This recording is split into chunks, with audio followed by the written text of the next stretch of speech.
ang mga kwento ng pag-ibig, kwento ng buhay at kwento ng pag-asa dito sa Barangay Love Stories. Love Stories.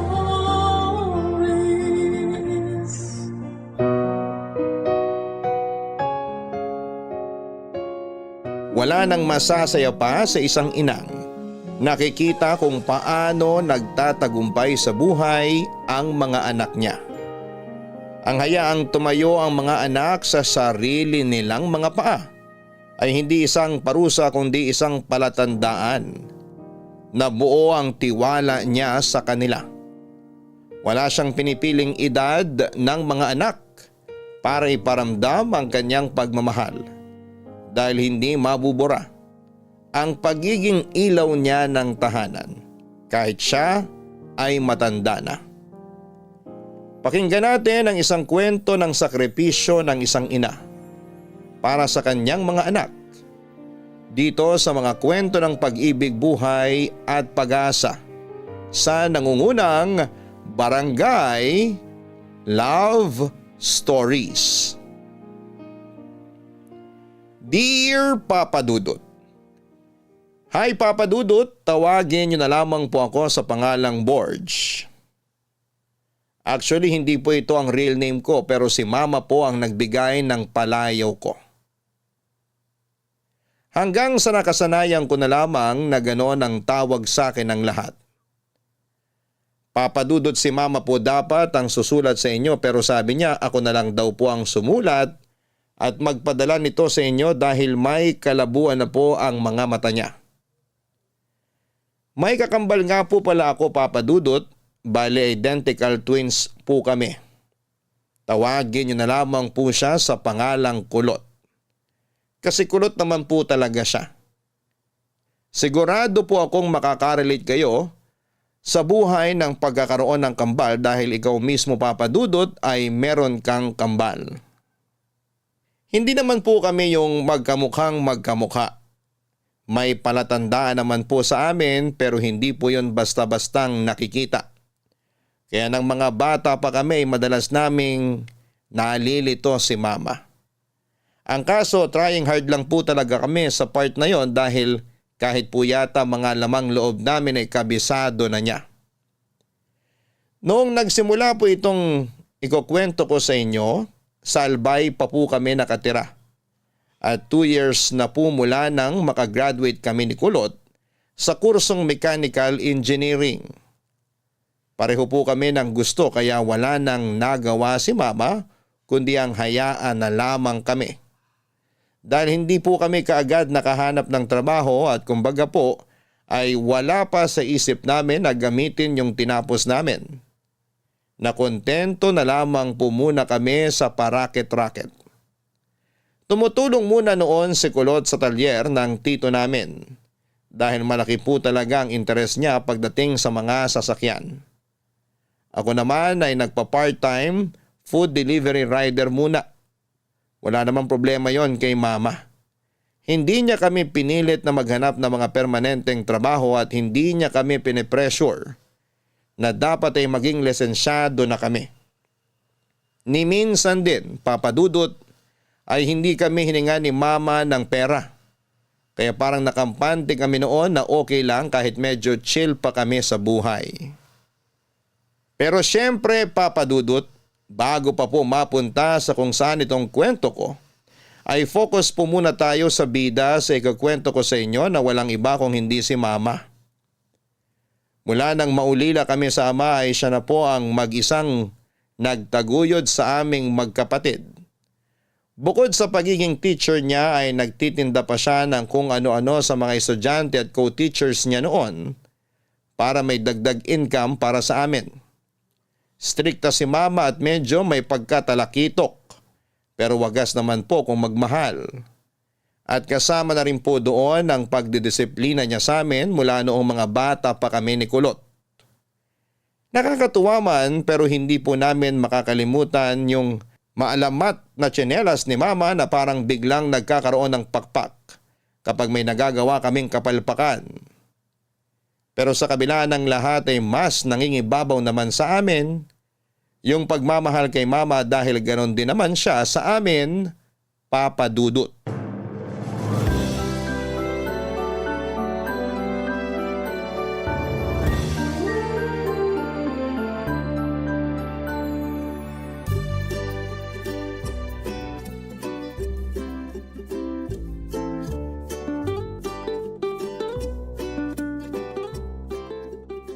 Hoy! Gumising na yung mga anak mayaman dyan! Tirik na yung araw, hindi pa kayo nagsisibangon! Good morning, Ma. Oh, yung kapatid mo, tulog pa rin ba? Gisingin mo na, baka dumikit yung likod niya sa higaan sa kakatulog. Opo. Sinong gigisingin? Gising na kaya ako. Good morning, Ma.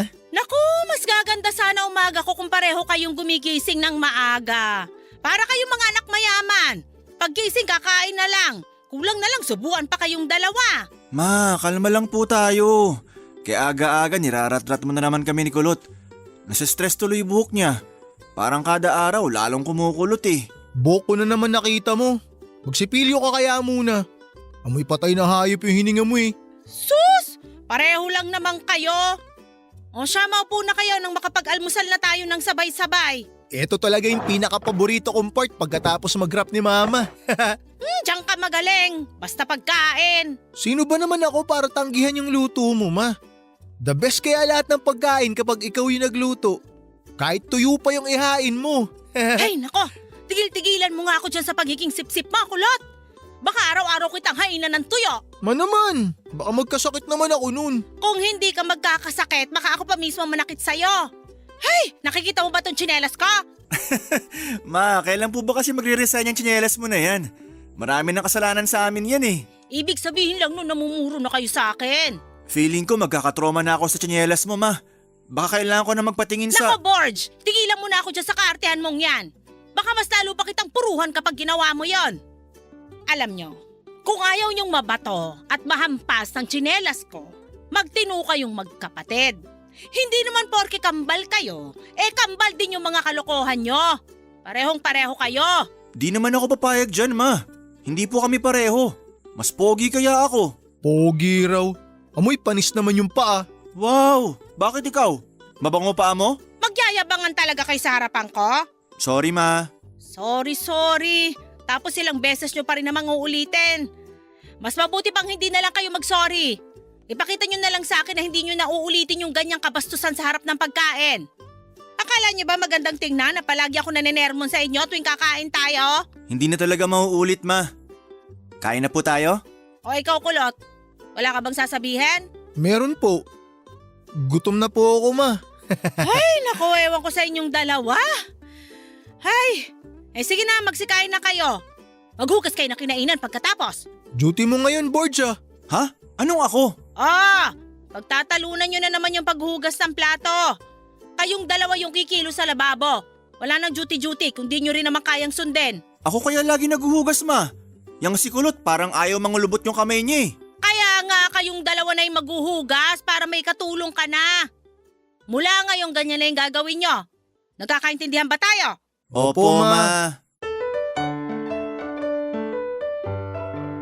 Laging ganon ang eksena sa bahay namin tuwing umaga. Yung tipikal na sermon ng mga nanay, lalo na kapag tinatanghali ng gising yung mga anak niya. Ganon si Mama Papa Dudut. Bigla kaming nagiging mayaman sa paningin niya. Pero kahit na tinatalakan niya kami ay palagi namang may nakahandang masarap na almusal para sa amin ni Kulot. Papa Dudut, retirado na po si Mama pero kahit wala na siyang trabaho ay nakakatanggap pa rin naman siya ng pensyon. Ginagamit niya yung nakuha niya noong nag-retire siya para gawing puhunan sa tindahan. Kaya kahit na hindi na siya nagtuturo ay kumikita pa rin siya. At kahit minsan ay hindi nang hingi sa amin ng pera. Nag-aabot naman kami sa kanya minsan pero hindi naman niya tinatanggap. Kaya para hindi siya makatanggi, inuunahan na lang namin siya sa pagbabayad ng bills sa bahay. Papa Dudut, hindi nagbago yung paraan ni Mama ng pagdidisiplina sa amin. Hindi naman niya kami sinasaktan ng sobra Pero kapag nakikita na namin siyang hinuhubad yung tsinelas niya, natataranta na kaming magkapatid. Hindi lang dahil takot kundi dahil alam namin na may nagawa na naman kaming mali at ayaw na ayaw yon ni Mama. Kapag nasa mood naman siya ay nakikipagbiruan din siya sa amin. Balanse lang po kumbaga. Pero minsan ay pumapasok din sa isip namin kung paano kaya kapag kinailangan na namin ni Kulot na magtrabaho sa malayo. Para sa amin ay mahirap yon pagdesisyonan, Papa Dudut. Kamusta naman kayong dalawa? Si Mama talaga oh. Makatanong parang di tayo araw-araw magkakasama rito. Palagi nyo rin po kaming nakikita. Araw-araw ko nga kayong nakikita at nakakasabay kumain pero hindi na kayo nagkukwento sa akin kagaya ng dati. Kaya gusto ko ring malaman kung kumusta ba kayo sa ginagawa niyong magkapatid. Kung ayos lang ba kayo sa trabaho niyo. Ganun lang naman dapat kasimple magkwento pero mukhang kinalimutan niyo na. Porke ba mga binata na kayo? Bilis mo naman magtampo, Ma. Eto na, magkukwento na. Bale, Ma, may inaplayan po kasi kami ni Borge. Mabuti naman kung ganon. Pero teka, natanggap na ba kayo? Nagpasa pa lang po kami, Ma. Para naman magamit na namin yung pinag-aralan namin ni Kulot. Maganda yan. Pero, wag nyo sanang isipin na pinipressure ko kayong magkapatid. Kung komportable pa kayo ngayon sa pinagkakakitaan nyo, wala namang problema sa akin. Wala kayong obligasyon na payamanin ako o kung anuman. Basta maayos kayo, maayos na rin ako. Alam mo, Ma, ang daming mapapasana all kapag nakilala ka ng iba pang mga anak. Yung iba kasi, ginagawang retirement plan yung mga anak nila. Wala namang problema ron kung gusto rin ng anak na tulungan yung mga magulang nila. Paano kung hindi nila gusto, Ma? Hindi na natin problema yon, anak.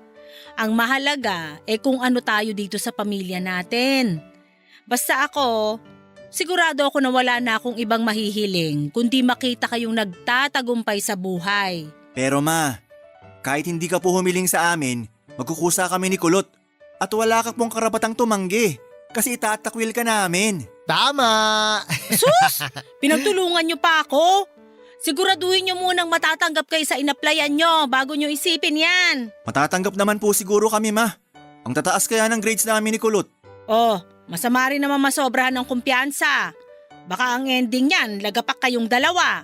Hindi naman po kami ganun, Ma. Alam naman po namin ni Kulot yung mga limitasyon namin sa mga bagay-bagay.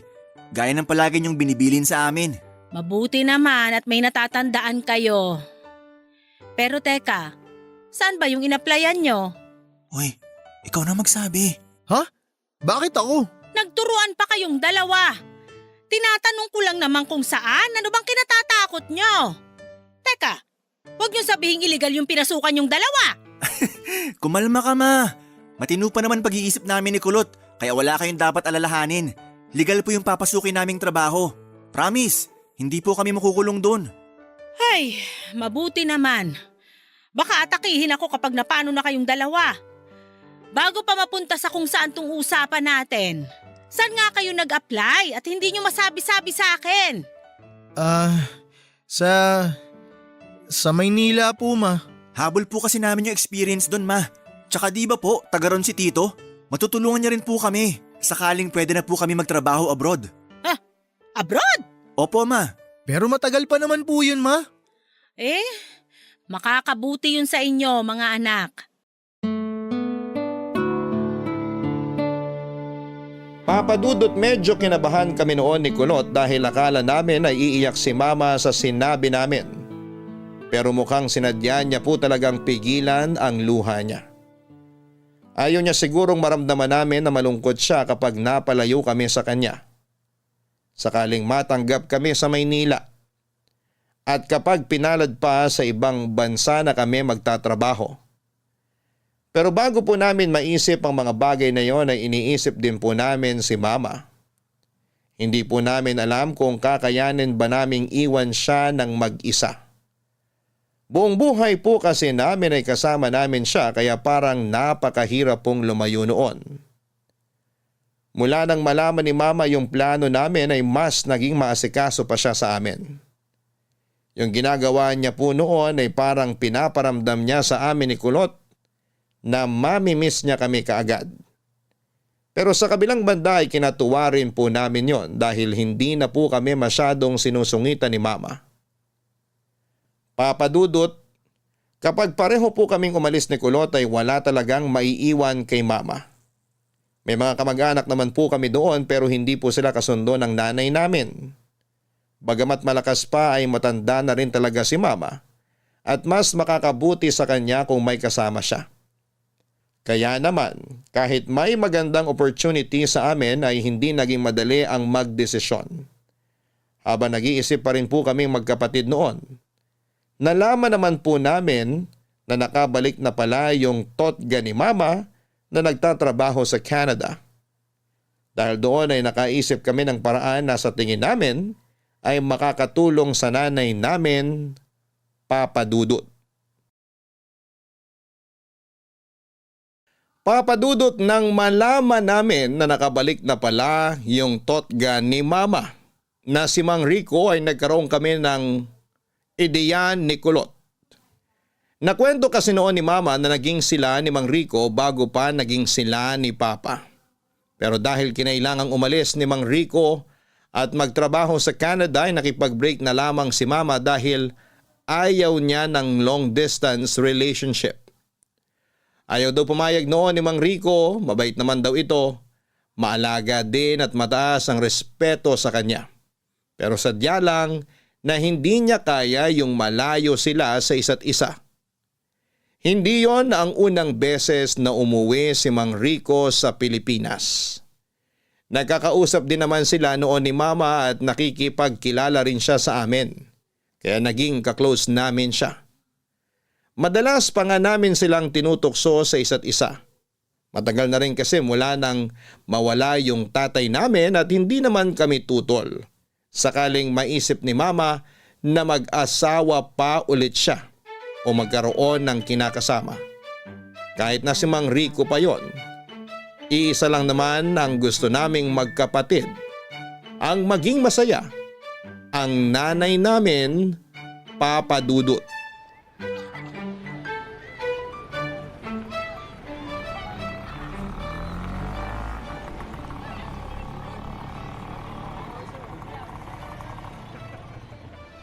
Aba, sakto. Nasa labas si Mang Rico. Paps! O Boards, may kailangan ka ba? Makikipagkwentuhan po sana ako kung hindi po makakaabala sa inyo. Sos, kailan pa ba kayo naging abala sa akin? Baka po kasi may gagawin kayo. Naku, wala akong gagawin kaya ayos lang. Halika, doon tayo sa loob. Ganda pa rin ang bahay nyo, Paps. Nakikita ko yung pinsan nyo kapag naglilinis dito. Oo, siya yung caretaker ko rito. Sinusweldohan ko buwan-buwan. Wala naman kasing iba mag-aalaga nitong bahay kapag wala ako. Pasensya na po kung medyo personal yung itatanong ko, pero bakit hindi na po kayo nag-asawa? Ay, mahaba-habang kwento yan, Boards. Huwag po kayong mag-alala. Chismoso naman po ako kaya ayos lang kahit gaano pa po kahaba yan. Mula kasi nung magtrabaho ko sa Canada, hindi ko na naisip na magkaroon ng girlfriend o makapag-asawa pa. Wala po ba kayong natipuhan noon? Meron naman pero hanggang doon lang. Hindi ako nanligaw. Kung ganon, si Mama po pala yung huling nakarelasyon nyo? Ganun na nga. Ibig po bang sabihin yan hanggang ngayon si Mama pa rin yung gusto nyo? Oy Boards, alam ko kung ano yung ginagawa mo ha. Si Paps naman nagtatanong lang Pero may irereto po sana ako. Sino naman? First clue, byuda. Ha? Teka, parang kilala ko yan ha. Wait lang po, meron pa. Second clue, ex nyo. Ay nako, anak ka talaga ng nanay mo. Pero alam mo, aaminin ko, gusto ko pa rin naman si Ida. Pero sa nakikita ko ngayon, hindi niya na kailangan ng isa pang lalaki sa buhay niya. Sa tingin ko, sapat na kayo sa kanya. Kaya kahit gaano ko pa gustong ligawan siya ulit, palagi akong nagdadalawang isip. Mas masakit po ba mabasted kapag senior na? Loko ka talaga. Pareho lang naman yun kapag binata ka pa. Yung kilig po. Kinikilig pa po ba kayo o baka nagpapalpitate na lang? Alam mo, tingin ko, namemersonal ka na. Umuwi ka na nga rin sa inyo. Bilis magbago ng isip ah. Pero seryosong tanong Paps, babalik pa ba kayo sa Canada? Hindi na. Napag-aral ko na yung mga pamangking ko. Napagtapos ko na sila sa kolehiyo. Kaya oras naman para makapagpahinga ako. Ha? Namamaalam ka na po ba? Bakit pa? Parang gusto mo na akong mawala. Joke lang naman, Paps. Pero gets ko naman po kayo dun sa gusto nyo na magpahinga naman sa pagkatrabaho. Tama po yun. Enjoy nyo na lang po yung buhay. Pwede naman po kayo mag-business na lang para may pagkakakitaan pa rin kayo. Si Mama nga po nagtindahan na lang matapos mag-retire eh. Hawak niya na yung oras niya tsaka hindi na palaging pagod na pagod. Ganon din sana yung gusto ko pero ayoko naman maging kakompetensya ni Ida. Kaya plano ko sana, magpagawa na lang ng paupahan. Kahit maliit lang. Aba, mukhang ayaw nyo talaga mapalayo kay Mama. Ikaw talaga, kung ano-ano iniisip mo. Kapag nalaman ng mama mo na inilalako mo siya sa akin, hindi ka tatantanan ng tsinelas doon.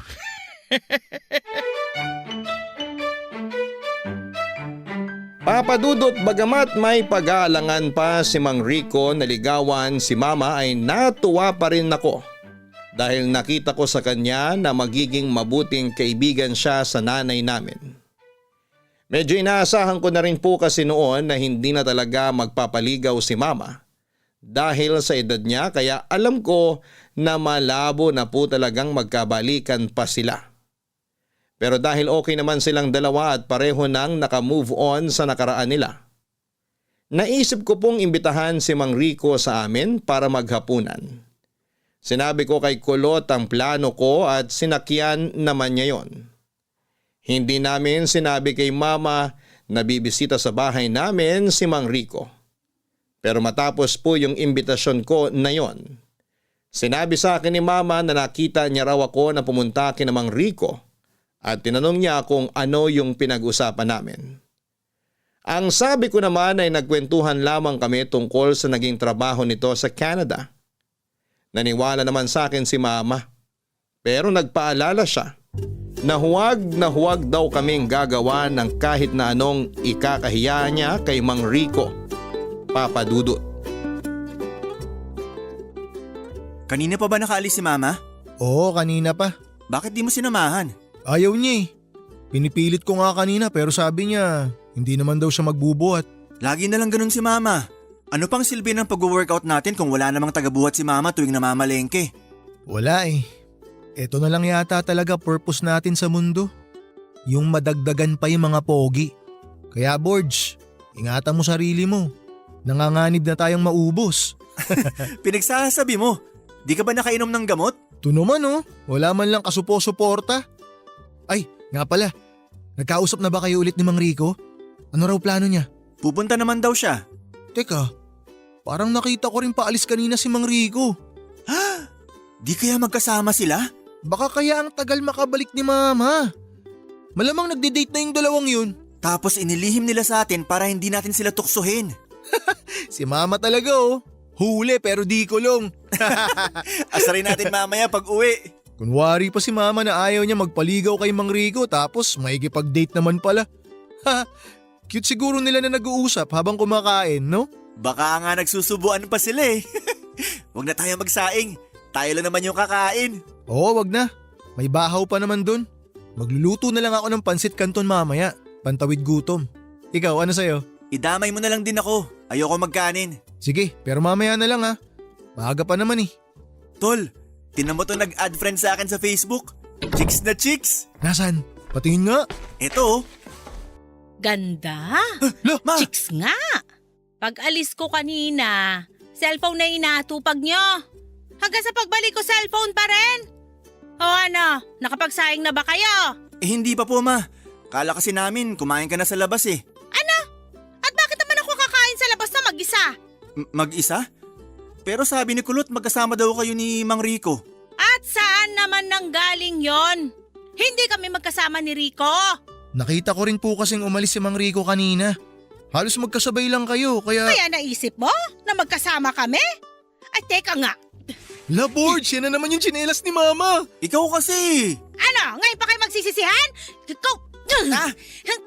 Aray, Ma! Sorry na ma. Ito naman. Si Kulot naman po talaga yun Ito. eh. Pareho lang kayo. Ang tatanda nyo na pero hanggang ngayon nagagamit ko pa rin sa inyo itong tsinelas ko. Ano na lang yung mangyayari sa buhay nyo kung hanggang ngayon irresponsable pa rin kayo magkapatid? Anong oras na wala pa sinaing? Tingnan nyo yung lababo. Kahit nandito ako sa sala, nakikita ko yung hugasing iniwan ko kanina na hanggang ngayon, wala pa rin sa inyong nagkukusa maghugas. Sorry po ma, hugasan ko na po. Ako na lang magsasaing, ma. Yan! Para kayong mga maamong tupa kapag napagsasabihan. Pambihira! Paano na lang kapag nagkaasawa na kayo? Kawawa naman yung mga magiging asawa nyo kung ganyan pa rin kayo magkapatid. Hey! Kambal nga talaga kayo kahit sa katamaran. Sorry na po, ma. Ganto na lang po para makabawi. Kami na lang ni Kulot yung gagawa ng lahat ng gawaing bahay ngayon. Kami na rin magluluto at mag-aayos ng mga pinamalengke mo. May gusto ka pa bang ipagawa sa amin, ma? Oo, meron. Magpakatino kayo. Yun ang gusto kong gawin nyo.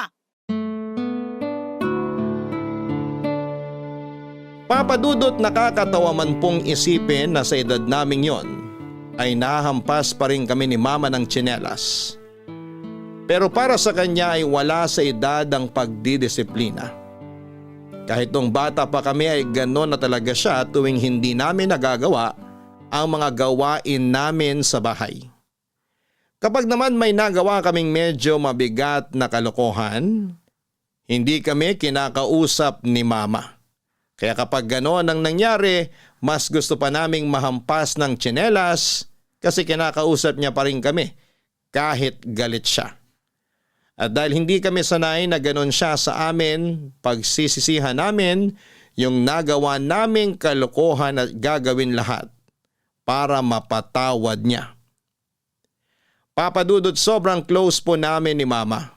Wala kaming maitatago sa kanya dahil kilalang kilala na talaga niya kaming magkapatid. Kaya kahit minsan ay masakit rin yung nasasabi niya, hindi kami nagtatanim ng sama ng loob at inuunawa lang yung dahilan kung bakit niya yon nasabi sa amin.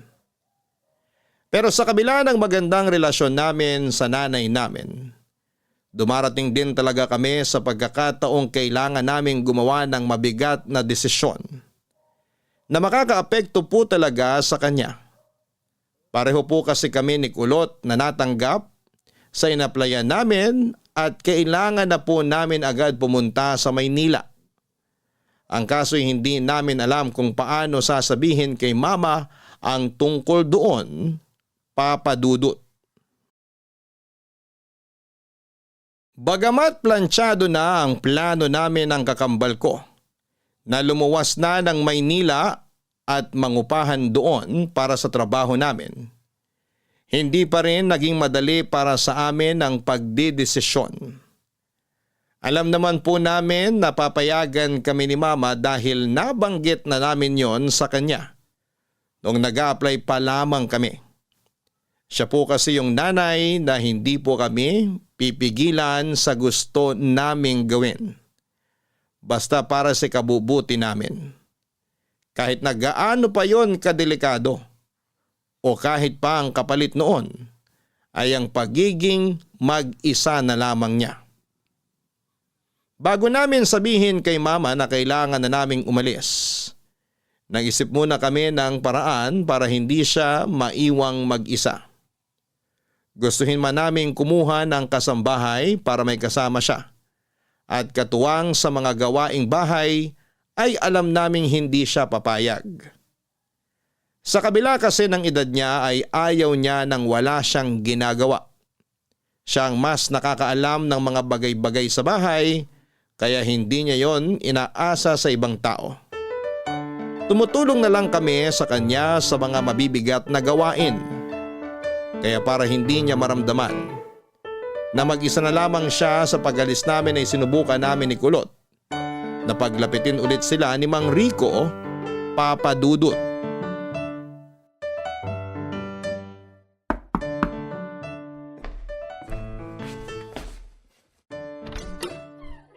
Oh, kayo pala'y kumakatok. Pasensya na, Paps. Pwede ka ba ulit maistorbo ngayon? Oo naman. Pero sana nagsabi kayo na pupunta kay Rito para nakapaghanda man lang ako ng kahit ano. Ayos lang po yun. Tsaka nandyan lang naman po sa tapat yung bahay namin eh. Tatakbo na lang po kami ron pag nagutom. May pagkain naman ako rito. hindi lang ako nakapagluto ng masarap-sarap na pagkain para sa inyong dalawa. Huwag po kayong mag-alala. Kahit ano pa pong meron kayo dyan, tatanggapin lang tiyan namin yan. Oo nga po, kaya wag na po kayo mag-abala. Kahit na mga abala po kami talaga. O siya, sige. Pumasok na kayo at masimulan nyo na yung pang-aabala sa akin. Mukhang gustong-gusto nyo naman yun eh. Grabe to si Paps. Parang ayaw niya talaga sa atin. Kulot, balik na tayo sa bahay. Puro talaga kayo kalokohan. Maupo na muna kayo. Maghahanda lang ako na makakain nyo. Wag na, Paps. Hindi naman po sa tumatanggi kami sa grasya pero ayos na naman po kami ni Kulot. Mas excited po kaming makipagkwentuhan sa inyo. Ano bang meron? Namiss nyo ba ako? Ganun na nga po, Mang Rico. Paps na lang itawag nyo sa akin. Mas gusto ko yun. Parang masyadong nakakatanda kapag Mang Rico pa tinatawag nyo sa akin eh. Naks, tunog pang tatay na talaga. Paps, kung hindi mo na itatanong, hiring pa kami ng stepfather. Oo nga, Paps. Baka naman interesado ka. Shaus! Hindi naman kailangan ni Ida ng bagong partner. Kailangan niya po na makakasama kapag umalis kami ni Borgie. Ano ka mo? Kapag umalis kayo? Opo, Paps. Teka, saan naman kayo pupunta? Natanggap na po kasi kami sa inaplayan namin sa Maynila. Alam na ba yan ng mama nyo? Hindi pa nga po eh. Hindi rin namin alam kung paano ba sasabihin sa kanya. Parang ang hirap din po kasi na maiwan siya rito ng mag-isa. Alam nyo naman po na yung mga kamag-anak namin dito may sariling mundo. Kaya ba ang gusto nyo mangyari? Magkaayos kami para magkaroon siya ng kasama. Mismo! Nakuha mo, Paps! Ang husay mo! Kung pwede po sana, tingnan-tingnan nyo si mama o kaya kausapin nyo rin po minsan. Kahit hindi nyo po siya samahan lagi. Wala naman sana problema sa akin yun. Pero ang inaalala ko lang, baka hindi yun magustuhan ng mama nyo. Baka lalo lang akong iwasan nun kapag nakaramdam siya na parang kinakaawaan ko siya. Sa una lang po yun magagalit, kaya sana po, hindi nyo siya basta-basta sukuan. Pasensya na po kung kayo pa po yung inabala namin para dito. Sa totoo lang po kasi, mas may tiwala kami sa inyo, Paps kesa sa mga kamag-anak namin. Baka pabayaan lang si mama pag nagkataon. Naiintindihan ko naman kayong magkapatid. Kaya wag na kayong mag-alala. Isa pa, kahit kailan naman hindi magiging abala sa akin si Ida. Hayaan nyo po, Paps. Babawi po kami sa inyo. Wala pa nga akong ginagawa, pagbawi na kagad ang nasa isip nyo. Pero hindi naman kayo dapat sa akin bumawi, kundi sa nanay nyo. Hindi naman ako nanghihingi ng kapalit sa hinihingi nyong pabor sa akin. Kayo naman parang pamilya na rin naman po turing namin sa inyo. Yung kay mama, syempre, matik na po yun, Paps. O siya, sige. Gagawin ko yung makakaya ko para maging malapit kami ulit sa isa't isa. Para mas madali ko siyang makumusta at masamahan kapag siya na lang mag-isa sa bahay nyo. Basta, magpakatino kayo sa papasukan nyo sa Maynila. Walang problema, Paps. Papadudot, hindi namin pinakawalan ang oportunidad na nagbukas sa amin dahil yun na lamang ang tanging paraan para makatulong kami kay mama.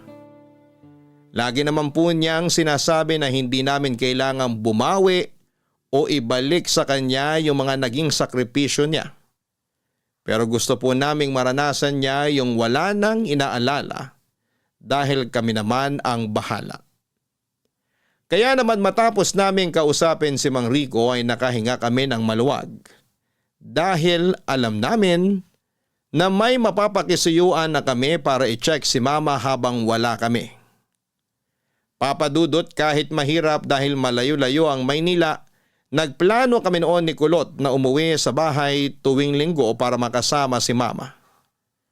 Pero naisip din po namin na baka ikagalit niya yon dahil bukod sa magastos sa pamasahe, ay matagal-tagal din yung biyahe. Parang naririnig na po agad namin ang mga sermon ni mama.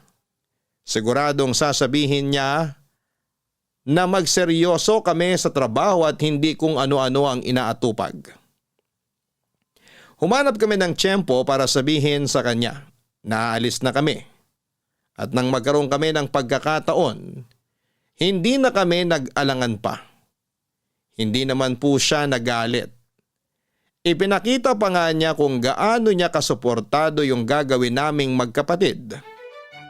Pero kahit na hindi niya sabihin, alam din po namin na sa loob-loob ni mama ay nalulungkot din siya dahil mapapalayo na kami sa kanya, papadudot.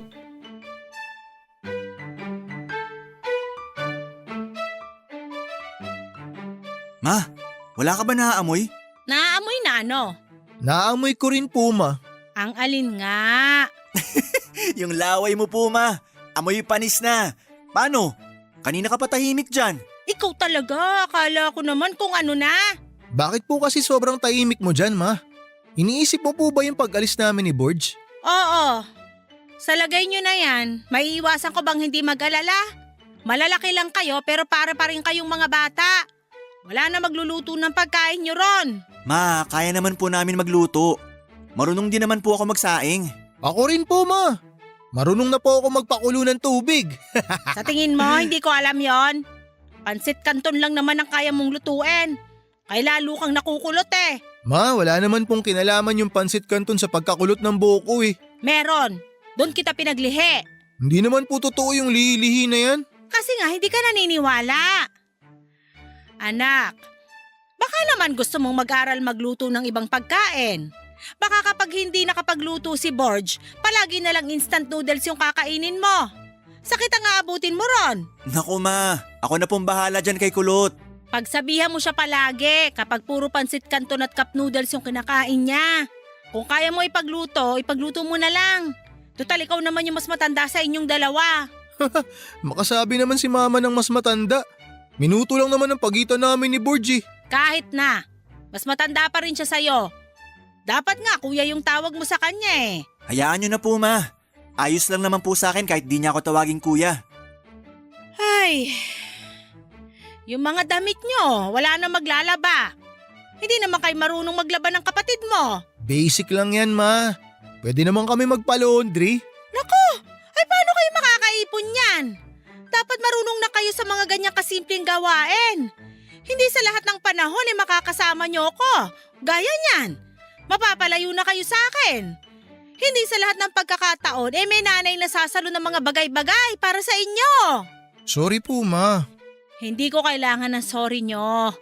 Mas kailangan kong mapanatag na maayos kayong dalawa at kakayanin nyo mag-survive ng kayong dalawa lang. Kailan ba alis nyo? Sa Sabado po sana ma. O sige, habang di pa kayo nakakaalis, tuturuan ko muna kayo. Maglalaba tayo mamaya at bukas naman ng umaga, tuturuan ko kayong magluto ng ulam nang hindi nyo na kailangang gumastos ng malaki. Matatanda na kayo, kaya dapat alam nyo na mag-budget ng pera nyo. Hindi na yung kagaya rito na unlimited ang supply nyo ng pagkain dahil sa tindahan ko. Kapag naubusan kayo ng pera doon, malaking problema yon. Kaya dapat pag-isipan nyo muna ng mabuti bago kayo gumastos. Noted po ma. Noted ka pa dyan. Tapos pagdating naman doon makakalimot ka na rin agad. Hay! Borge, alam kong kahit papano ay marunong ka na mag-budget. Kaya tulungan mo na lang yung kapatid mo. Ma, ipahinga mo na po yung isip mo. Okay po kami. Kaya na po namin.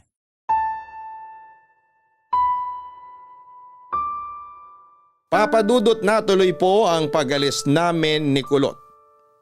Nangupahan po kami sa Maynila at gaya po ng inaasahan namin. Hindi pumayag si mama na bisitahin namin siya kada linggo. Ayos na raw sa kanya na kahit na isang beses lang sa isang buwan kami umuwi, basta palagi kaming tatawag sa kanya para hindi siya masyadong mag-alala. Na-realize po namin noon na sobrang laki po ng nagbago sa buhay namin nung hindi na po namin araw-araw nakakasama si mama. Malaking adjustment po ang ginawa namin dahil nasanay po kami na si mama agad yung makikita tuwing uuwi kami ng bahay. Nami-miss po namin yung mga paninermo niya, yung masasarap na luto niya, at yung kwentuhan po namin habang kumakain. Nang tuluyan na po kaming nakapag-adjust at nasanay na rin po sa pagiging independent, may isa na namang opportunity na nagbukas para sa amin. Sa pagkakataong pong yun ay may inalok na trabaho sa amin yung kapatid ng tatay namin na nasa Australia. Malaki po ang sweldo at siguradong mas mabilis kaming makakapag-ipon ni Kulot. Ang kaso'y mapapalayo na po talaga kami ng sobra kay mama at hindi na kami makakabisita sa kanya. Gaya ng ginagawa namin noong sa Maynila pa lamang kami nagtatrabaho.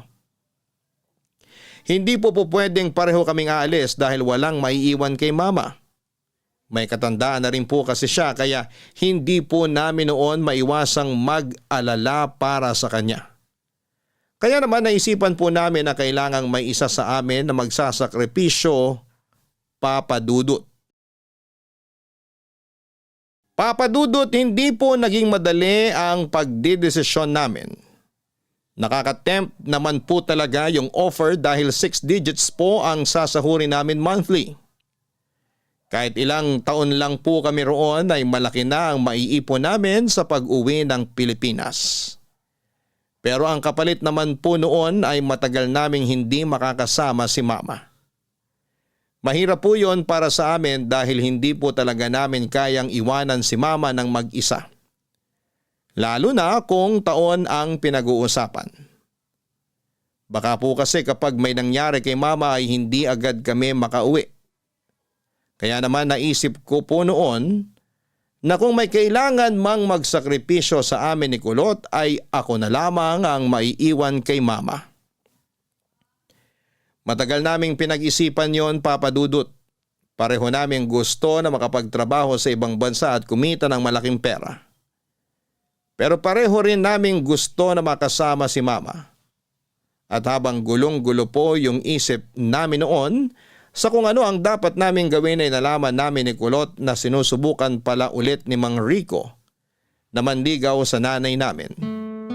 Nalaman po namin yon noong sabay kaming umuwi ni Kulot sa bahay at narinig ang pag-uusap ni Mama at ni Mang Rico sa sala, Papa Dudut.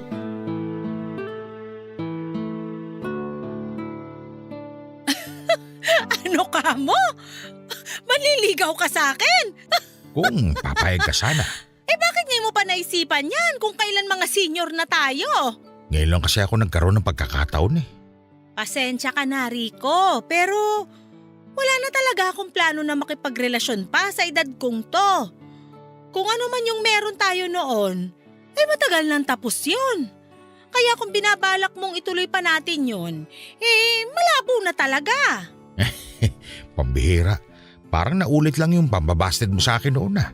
Binasted mo muna ako bago mo ako sinagot. At hindi na yun mauulit ngayon. Kapag binasted na kita, yun na talaga yun. Hindi na ba talaga ako kagusto-gusto para sa'yo? Bagay kaya tayo. Pareho na tayong single. Hindi tayo pareho. May mga anak ako, Rico.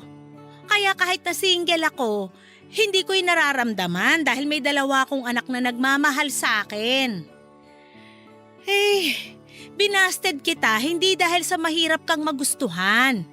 Nagustuhan nga kita noon tsaka ilang taon din tayong naging tayo, hindi ba? Pero iba na ngayon. Hindi ko na nararamdaman na kailangan ko pa ng katuwang sa buhay.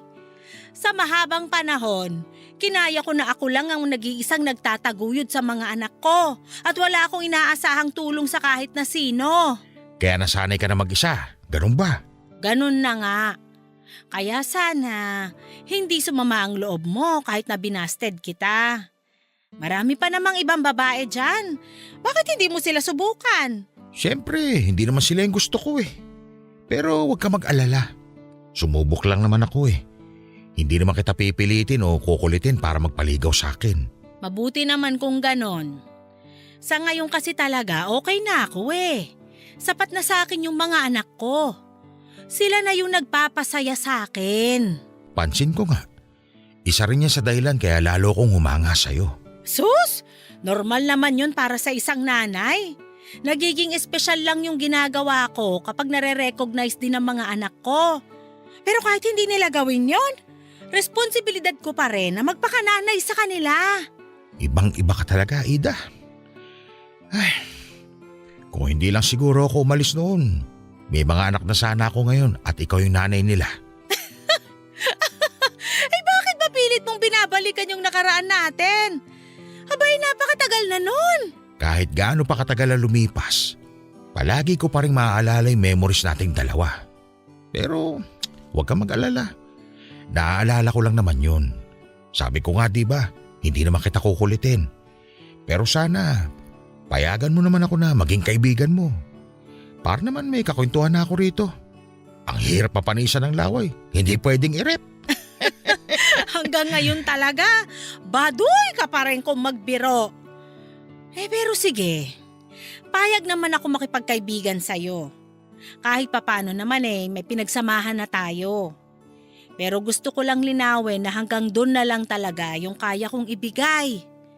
Ayos lang ba sa'yo? Ayos na ayos. Mabuti naman kung ganon.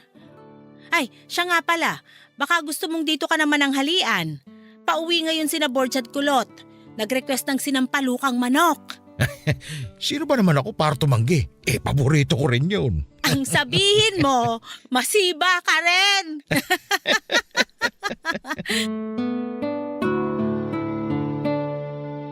Papadudot na touch po ako noon sa mga narinig ko mula kay mama. Ni minsan po talaga ay hindi niya inisip na utang na loob namin sa kanya yung buhay namin. Palagi niyang sinasabi na kagustuhan daw nila ni Papa na mabuo kami, kaya responsibilidad nila na buhayin at gabayan kami hanggang sa kaya na naming tumayo sa sarili naming mga paa. Pero dahil maaga kaming iniwan ni Papa ay siya na lamang ang mag-isang gumawa noon para sa amin. At tuwing naiisip ko lahat yon ay hindi po ako nangihinayang na pakawalan yung magandang oportunidad sa ibang bansa. Nag-usap naman na po kami noon ni Kulot at nangako siya. Natutulungan na lang niya ako kapalit ng pagsasakripisyo ko. Bago mag-asikaso ng mga requirements si Kulot ay nagpa siya kaming mag-set up ng date kung kailan namin kakausapin si Mama. Pero ang ending, hindi na kami humanap ng tiyempo dahil pwede naman namin siyang kausapin sa kahit na anong araw. Nag-ipon lang po talaga kami ng lakas ng loob dahil alam din namin na may posibilidad na magalit si Mama sa ginawa naming desisyon, Papa Dudut. Borge, ikaw na magsabi kay Mama. Bakit ako? Ikaw naman yung aalis eh. Lapitan mo na kaya habang hindi pa siya natutulog. Natatakot ako eh. Ay, ako na nga. Ma, Bakit? may sasabihin sana po kami. Ano yon? Sabihan niyo ako rito.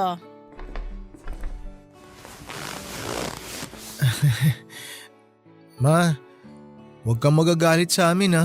Bakit naman ako magagalit? Wala pa nga kayong sinasabi. Ma, hiring daw po kasi ngayon sa pinagtatrabahuhan ni Tito sa Australia. Tinatanong niya po kami kung gusto namin mag-apply doon. Malaki po yung sweldo, Ma. Mas mabilis po sana kami makakaipon kung doon po kami magtatrabaho. Oh, bakit di pa kayo nag-aasikaso ng mga requirement nyo? Pero Ma, si Kulot lang po yung aalis. Bakit? Ayaw mo ba sumama sa kanya? Gusto naman po pero… Sus! Bakit may pero pa? Gano'n ba ka-importante yung dahilan ng pag-aalangan mo? Sobra po, Ma. Sobrang importante po. Ano ba yon? Baka may maitulong ako. Ano? Tatahimik na lang kayong dalawa? Ganito po kasi yung mangyayari. Bali, magpapaiwan daw po si Borge para may kasama kayo rito, Ma. Ano? Sasayangin mo yung oportunidad na makapagtrabaho abroad para lang masamahan ako? Ma, delikado po kasi na maiwan ka mag-isa rito. Malayo kami. Sobrang layo po, Ma. At hindi na po kami makakabisita buwan-buwan gaya ng ginagawa namin ngayon. Hindi ko itinaguyod yung pag-aaral nyo para buruhin lang kayo dito sa bahay. Gusto ko na mangarap kayo. Mangarap kayo na magkaroon ng mas magandang buhay at hindi makontento na lang sa mga bagay na hindi kayo sigurado kung hanggang kailan sasapat para sa inyo. Hanggat kaya nyo mag-ipon na mag-ipon, gawin nyo, anak. Darating ang araw na magkakaroon na kayo ng sarili nyong pamilya at kayo na yung paghuhugutan nila ng lakas. Pero paano ka po, Ma? Paano kung magkasakit ka? Paano kung bigla na lang may mangyari dito tapos nandun kami sa ibang bansa? Sa Australia po kami magtatrabaho, Ma. Hindi na po yun kagaya sa Maynila. Alam ko. At hindi niyo ako kailangang alalahanin kasi kaya ko yung sarili ko. Kung kinaya ko nga na 3 tayo, yun pa kayang mag-isa lang ako rito? Kaya kung iniisip nyo na magmumuka akong kawawa dahil mag-isa na lang ako, sinasabi ko na sa inyo ngayon, kaya ko. Kayang-kaya ko. At magiging masaya ako kung alam ko na tinutupad nyo yung mga pangarap nyo kahit na malayo kayo sa akin. Mamimiss ka namin ng sobra, ma. Matagal tayong hindi magkikita, ma. Bakit ako? Hindi ko ba kayo mamimiss? Ngayon pa nga lang namimiss ko na kayo eh. Pero kailangan natin magsakripisyo. Tsaka noon pa man, tinanggap ko nang darating kayo sa punto na kailangan nyo nang lumayo at tumayo sa sarili nyo mga paa. Kaya gawin nyo na ang lahat para maging maganda yung buhay nyo magkapatid habang may pagkakataon pa kayo. Nandito lang naman ako. Hihintayin ko na makauwi kayo. Hayaan mo, ma. Kapag kaya na naming dalhin ka ron, susunduin ka namin dito. Talaga? O sige, basta galingan nyo ron para magkasama-sama tayo kaagad. Gagalingan namin, ma. Mahal na mahal ka namin eh. I love you, ma. Naku, kayo talaga. Pahihiyakin nyo pa ako eh. Pero sige na, mahal ko rin kayo. Kahit naman hindi ko sabihin yun, alam nyo na yun eh. Ay, mag-iingat kayo ron ha. Itatakwil ko kayo pag hindi nyo iningatan yung sarili nyo.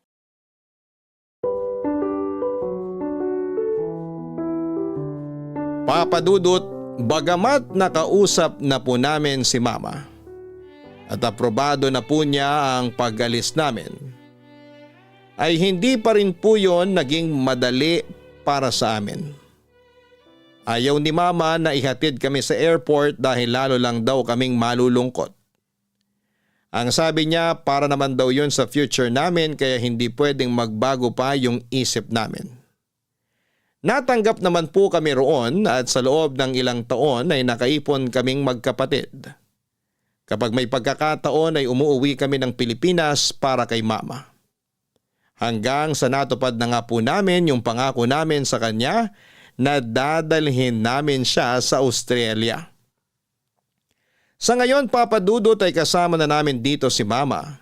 May sarili na rin po kaming pamilya ni Kulot at pareho pang foreigner ang napangasawa namin. Sa bahay ko nakatira si Mama pero madalas din siyang bumibisita kay Kulot para makipaglaro sa mga apo niya. Sobrang saya po namin dahil kahit na may mga anak na kami, ramdam pa rin po namin ang paggabay at pagmamahal ni Mama. Pinapangaralan niya rin po kami. Kung meron man pong nagbago ay yung hindi na po niya ginagamit sa amin yung tsinelas niya. Natuto na raw po kasi kami kaya hindi na niya kailangan pang gamitin yon. Pero ngayong magulang na rin po kami, namana po namin yung pagdidisiplina niya. At ginagaya po namin yon hindi para saktan ang mga anak namin kundi para madisiplina sila. And at the same time ay maipakita kung gaano namin sila kamahal kaya gusto naming mapabuti sila. Hanggang dito na lamang po ang kwento namin, Papa Dudut. Maraming salamat po, God bless sa inyong programa at sa Barangay LS. Ang inyong forever kapuso at kabarangay, Borge. Hindi humihinto ang pagiging isang ina kahit siya ay tumanda na. Akala ng iba. Ang isang ina ay dumidistansya sa mga anak niya kapag nagkaroon na ng sariling pamilya. Ngunit ang totoo pagdating sa puntong yon, hindi na lamang mga anak ang iisipin niya kundi pati mga apo na. Kadalasan pa, ang dating ng pagiging ina sa iba ay parang isang malaking pagkakamali. Na kapag nasa bahay lang sila, taong bahay na lang talaga ang tingin sa kanila at wala nang pangarap sa buhay. Pero ang hindi alam ng iba ay nandun sila dahil ginagampanan nila ang kanilang napakalaking tungkulin bilang ina. At madalas ay wala na silang oras para unahin ang iba pang mga bagay. Doon nag-iiba ang mga priority nila sa buhay at doon na rin nag-iiba ang kahulugan ng salitang success para sa kanila. Ang pinaka-successful na bahagi ng pagiging isang ina ay ang makitang tumatayo sa sariling mga paa ang mga anak na minahal at inalagaan niya. Kaligayahan niya na matupad ang pangarap ng mga anak niya at makitang nai-enjoy nila ang bawat sandali sa katuparan ng pangarap na yon. Kaya tunay na hindi matatawaran ang pagmamahal ng isang ina at ang kaya niyang gawin para sa kanyang mga anak. Hanggang sa muli, ako po ang inyong si Papa Dudut sa mga kwento ng pag-ibig, buhay at pag-asa sa Barangay Love Stories number 1. Barangay Love Stories. Barangay Love Stories. Anong say mo sa Barangay Love Stories na ito? Pagkwentuhan natin sa comment section yan. Ang mga kwento ng pag-ibig, kwento ng buhay at kwento ng pag-asa dito sa Barangay Love Stories. Love Stories.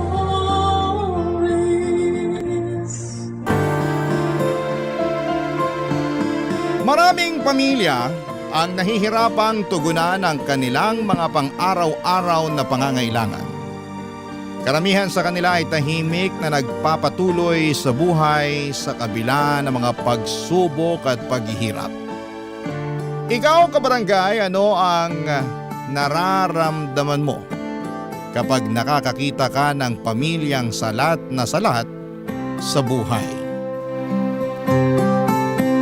Dear Papa Dudut, magandang araw po sa inyo at sa mga kabarangay ninyo. Itago nyo na lamang po ako sa pangalang Bella. At gusto ko pong ibahagi sa inyo ang lahat ng hirap at pagsubok na pinagdaanan ko. 3 po kaming magkakapatid sa pamilya namin at nakatira lang po kami sa barong-barong na bahay sa isang squatters area dito sa probinsya. Ang papa ko po ay isang construction worker at ang mama ko naman ay isang selbedora sa isang maliit na kainan. Kahit na may mga trabaho po ang mga magulang ko ay hindi pa rin po ito naging sapat para matustusan ng lahat ng mga pangangailangan namin. At dahil walang-wala po kami, ito rin ang naging dahilan kung bakit elementarya lamang ang natapos ko. Pero kahit elementarya lang ang natapos ko ay ginawa ko pa rin ang lahat para makatulong sa pamilya. Lalong-lalo na at ako pa naman yung pinakamatanda sa aming magkakapatid. Araw-araw po akong nangangalakal para lang makaranas ng kaunting ginhawa sa buhay. Pero sa araw-araw na ginawa ng Diyos ay hindi naging sapat yung pangangalakal para umasenso kami sa buhay. Kaya ng mga panahong yon ay dito ko napagtanto na kung gusto kong umasenso sa buhay ay kailangan kong makapagtapos ng pag-aaral. Ang totoo po niyan, inggit na inggit po ako sa mga naging kaklase ko noong elementarya dahil karamihan sa kanila ay nakapagtapos na ng kolehiyo. At ang iba sa kanila ay nakapag-abroad na at doon ko na po napagtanto na kailangan kong bumalik sa pag-aaral kung gusto kong makaranas ng kaunting ginhawa sa buhay. Pero nagdadalawang isip ako na sabihin kina mama at papa ang kagustuhan ko na makapagtapos ng pag-aaral. Kasi sigurado ako na hindi sila matutuwa dahil ang gusto ng mga magulang ko ay yung magpatuloy ako sa pangangalakal para makatulong sa pamilya. Pero habang tumatagal, Papa Dudut, ay mas lalo akong nalalapit sa masaklap na katotohanan na walang magandang buhay na patutunguhan ang pangangalakal ko. Kaya naglakas loob na akong sabihin kay mama yung tungkol sa kagustuhan kong bumalik at makapagtapos ng pag-aaral.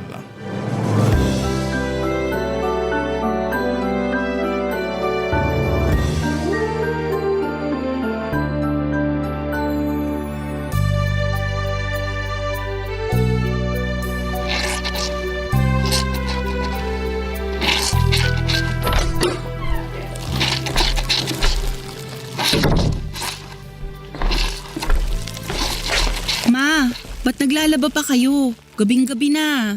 Oh, Bella, ba't ngayon ka lang? Pasensya na po.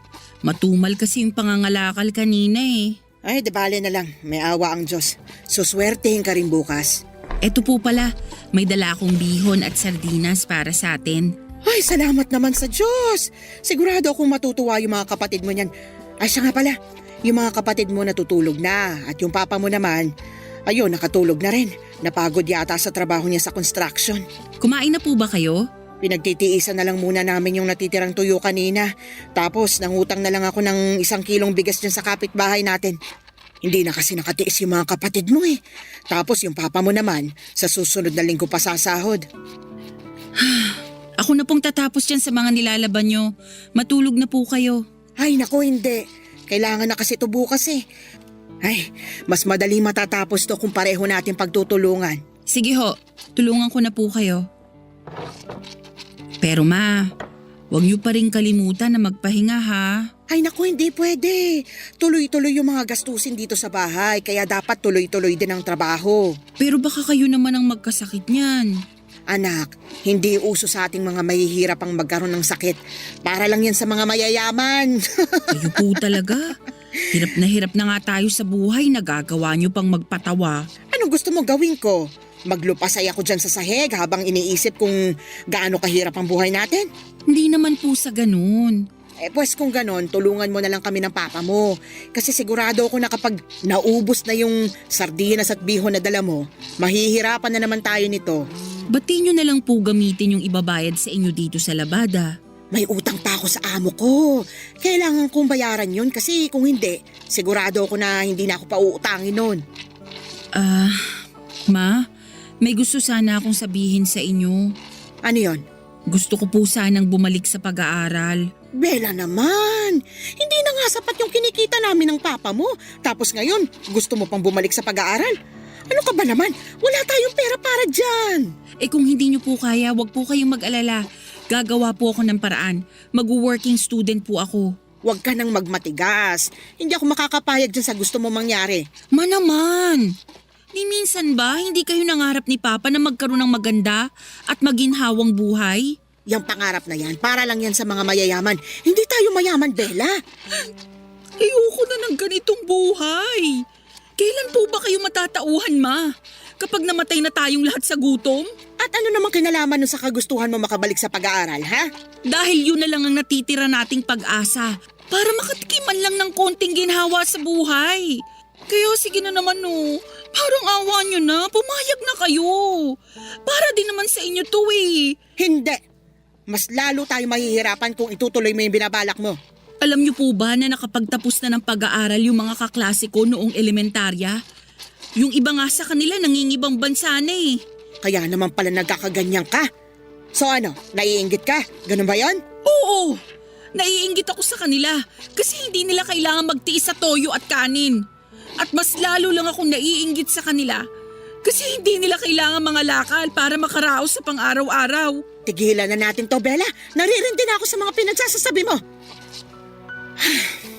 Alam mo, naghahanap ng kasambahay yung kaibigan ng amo ko. Total, nasa edad ka na naman. Siguro panahon na rin para mamasukan ka. Mas gugustuhin ko na lang mga lakal at magpakahirap bilang working student ng sabay kesa mamasukan bilang kasambahay. Ang tanda-tanda ko na, pero elementarya lang ang natapos ko. Ayoko na ng ganitong pakiramdam, Ma. Diyos ko, Bella. Sigurado akong patay na kami ng papa at mga kapatid mo sa oras na makapagtapos ka na pag-aaral. Kaya sige na, huwag ka nang magmatigas. Sasabihin ko na sa amo ko na mamamasukan ka bilang kasambahay dun sa kaibigan niya. Pero Ma... Matulog ka na. Ako na magtatapos ng mga labada ko rito. Sige na, bago pa ako tuluyang mapikon sa'yo. Noong una ay tutol ako sa gusto ni Mama na pagtrabahuhin ako bilang kasambahay sa kaibigan ng amo niya. Kahit mahirap kami at salat sa buhay, may mga pangarap pa din ako at mga ambisyon na gusto kong maabot. Pero naiintindihan ko rin naman, Papa Dudut, kung bakit ganon mag-isip si Mama. Kasi karamihan sa mga kamag-anak namin ay nagtatrabahong kasambahay o di kaya ay nagtatrabaho sa mga karinderya. At siguro'y yun na rin mismo ang dahilan kung bakit hindi nakikita ni Mama ang halaga ng edukasyon. Wala akong naging kakampi sa kagustuhan kong bumalik sa pag-aaral.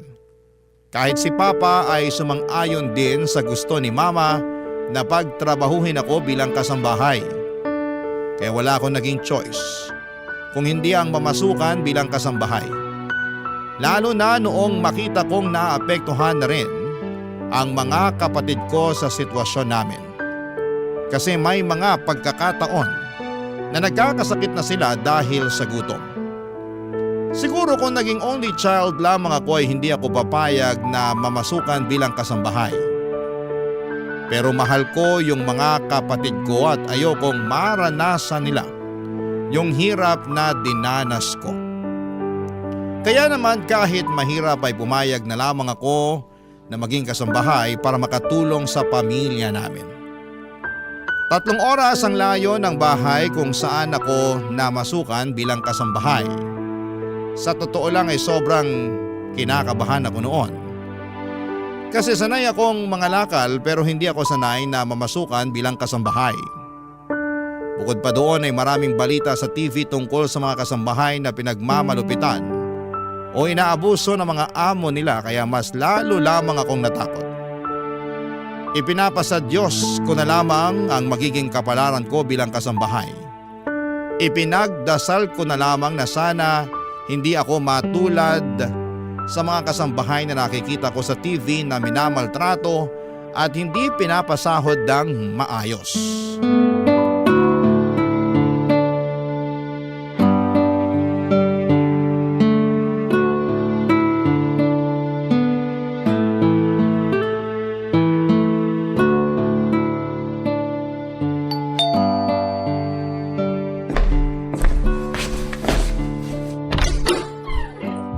Ikaw na ba yung kasambahay na pinadala ng kakilala ko? Ikaw ba si Bella? Opo. Ay nako, halika Iha, pasok ka. Sige po, salamat. Dito tayo sa sala. Maupo ka. Ang laki-laki po pala nitong bahay ninyo. Ay oo, pero wag ka mag-alala kasi 2 lang naman tayo dito sa bahay. Patay na kasi yung asawa ko. Tapos yung anak ko naman may pamilya na sa ibang bansa. Ganun po ba? Huwag po kayong mag-alala kasi makakaasa po kayo na gagawin ko ng maayos ang trabaho ko dito. Mabuti naman kung ganon. Mukhang mapagkakatiwalaan ka naman eh. Ako nga pala si Minda. Nice to meet you po, Ma'am Minda. Ano ka ba? Aling Minda na lang. Masyadong nakakailang naman yung ma'am. Sige po, Aling Minda. Mukhang mahiyain kang bata, no? Siguro first time mo mamasukan bilang kasambahay. Opo. Pero wag po kayong mag-alala kasi sanay na sanay po ako sa mga gawaing bahay. Nga pala Iha, may tatanong ako sa'yo. Pero sana magsabi ka sa akin ng totoo ha. Bakit? Ano po yun? Menor de edad ka pa ba? Kasi kung ganun, hindi kita matatanggap. Ay nako, Aling Minda, hindi po. Mukha lang po akong bata pero nasa edad na po ako. Mabuti naman. Siya nga pala, marunong ka bang magluto? Opo. Marunong ka rin bang maglaba? Naku po, kahit anong ipagawa niyo sa akin, kayang-kaya ko po yan. Mukhang sanay ka nga talaga sa gawaing bahay. Nga pala, ibigay mo na rin sa akin yung cellphone number mo para makontak kita kung sakaling aalis ako ng bahay. Bakit? May problema ba? Wala po kasi akong cellphone eh. Seryoso ba? Opo, kapos kasi sa budget eh. Nako, kawawa ka naman pala. Teka lang ha, diyan ka lang. May kukunin lang ako sa drawer.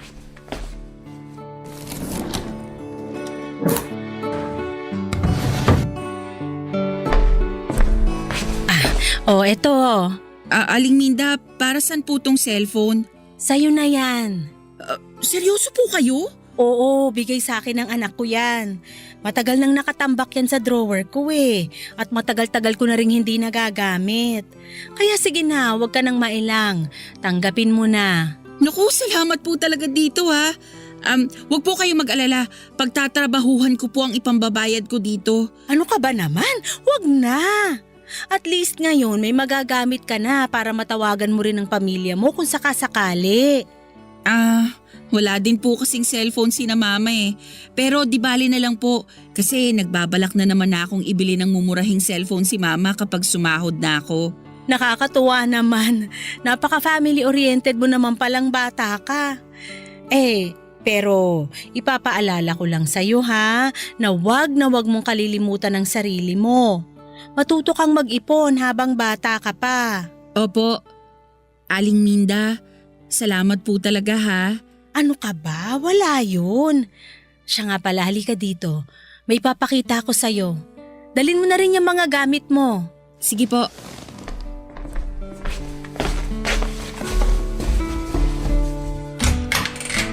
Ito ang magiging kwarto mo.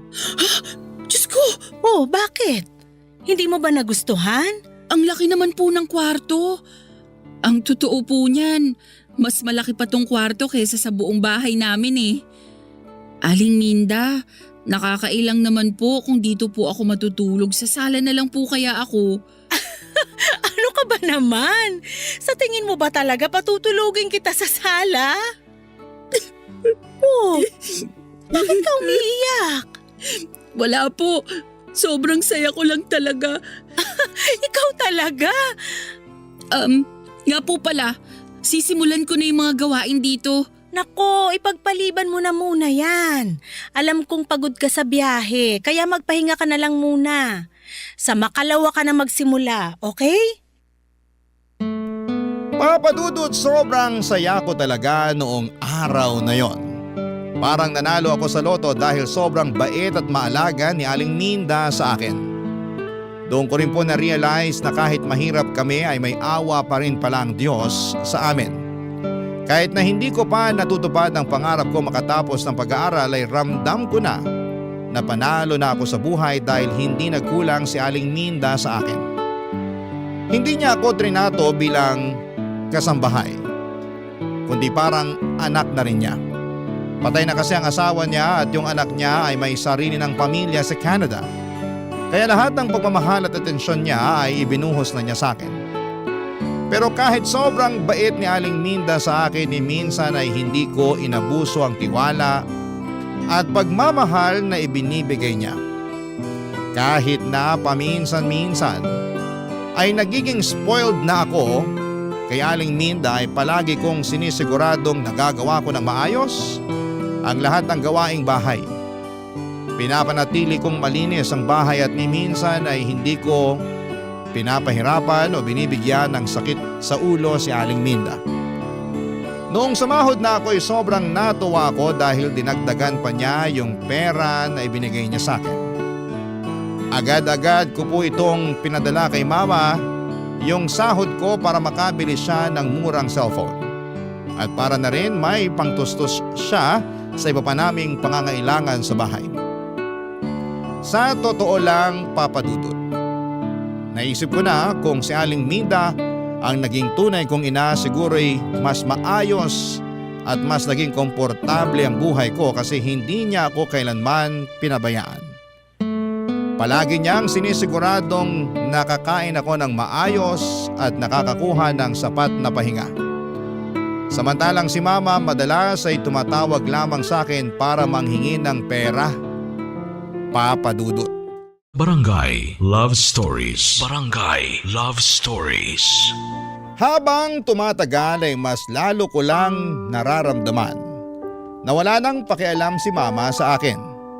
Dati nagagawan niya pa akong tawagan para kumustahin. Pero ngayon ay tumatawag na lamang siya kapag sumasahod ako para humingi ng pera. At ganon din si Papa. Wala akong magawa kasi hawak ni na Mama at Papa ang mga kapatid ko.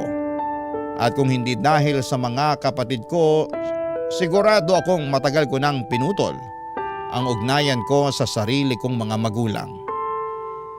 Isang araw ay dumalaw ako sa bahay namin at sobrang nalungkot ako nang makita ko ang mga kapatid ko na tinitipid at kinakain yung toyo at kanin. At mas lalo lang akong naiyak nang malaman ko na ginagamit pala ni na Mama at Papa yung perang pinapadala ko para sa amin sa pagtaya sa loto. Nag-away lang kami ng mga magulang ko noong araw na yon at umalis ako ng bahay namin na sobrang bigat ng kalooban.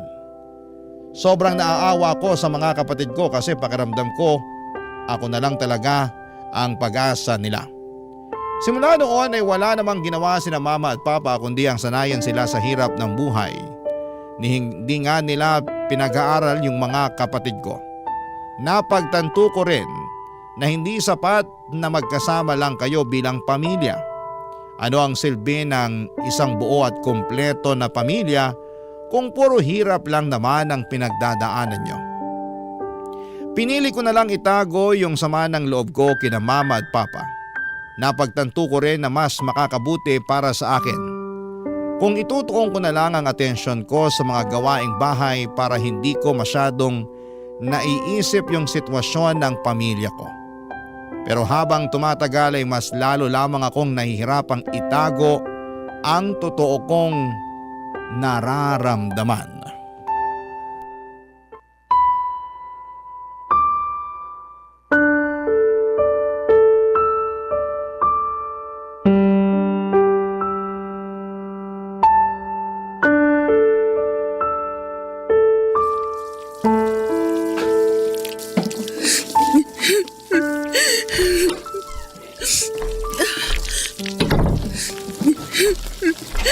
Uy, Bella! Tamang-tama, bumili ako ng fried chicken at spaghetti. Halika dito, sabayan mo na akong kumain. Oh, halika lang. Umiiyak ka ba? Naku, Aling Minda, pasensya na po kayo. Wala po to. Mamaya mo na tapusin yung mga hinuhugasan mo. Maupo ka nga muna dito.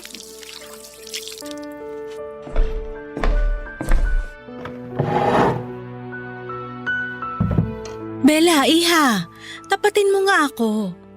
May problema ka ba? Pasensya na po talaga kayo, Aling Minda. Okay lang po ako.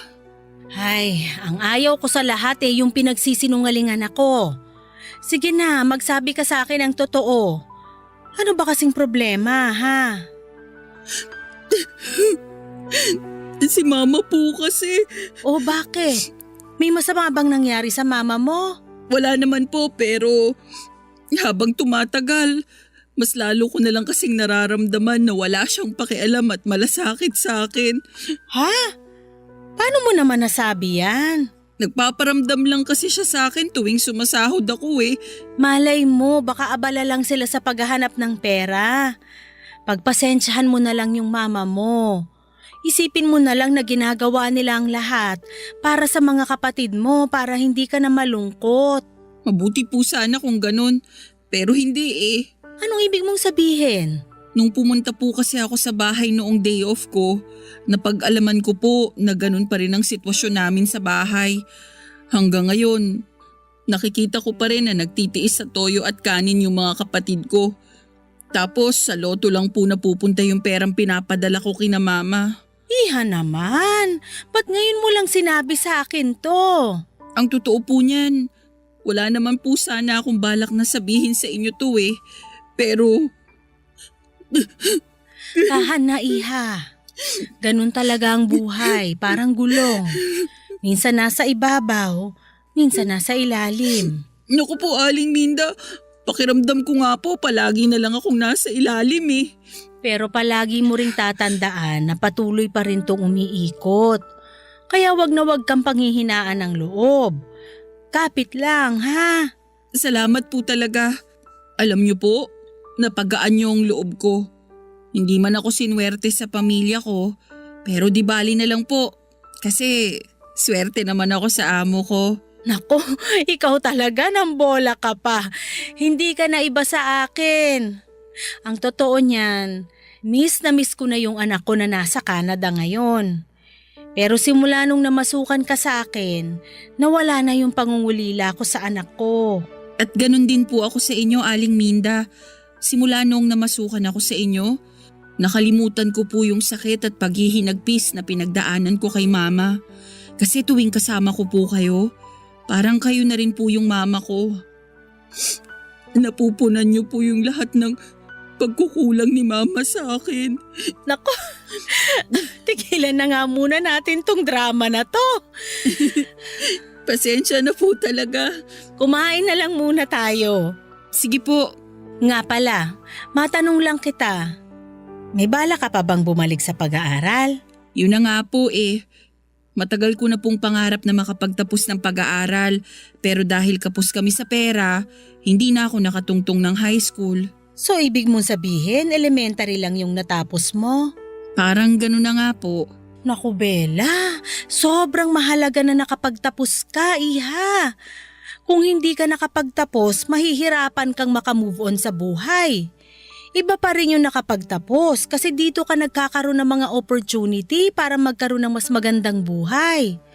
Kaya ikaw, pagdating ng panahon, sana tapusin mo yung pag-aaral mo, ha? Siyempre naman po, Aling Minda. Sa katunayan nga, may naitabi na po akong ipon. Talaga ba? Opo, nang dahil na rin sa inyo. Hindi po kasi kayo kuripot tuwing nagbibigay kayo ng sahod eh. Naku, wala yun. Ano ka ba?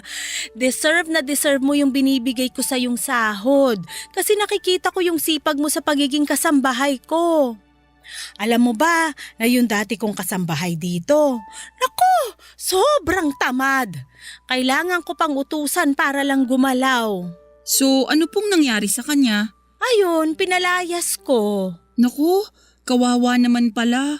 Mabuti na lang talaga at ginawa ko yon. Kasi kung hindi, malamang hindi kita makikilala. Kung sa bagay.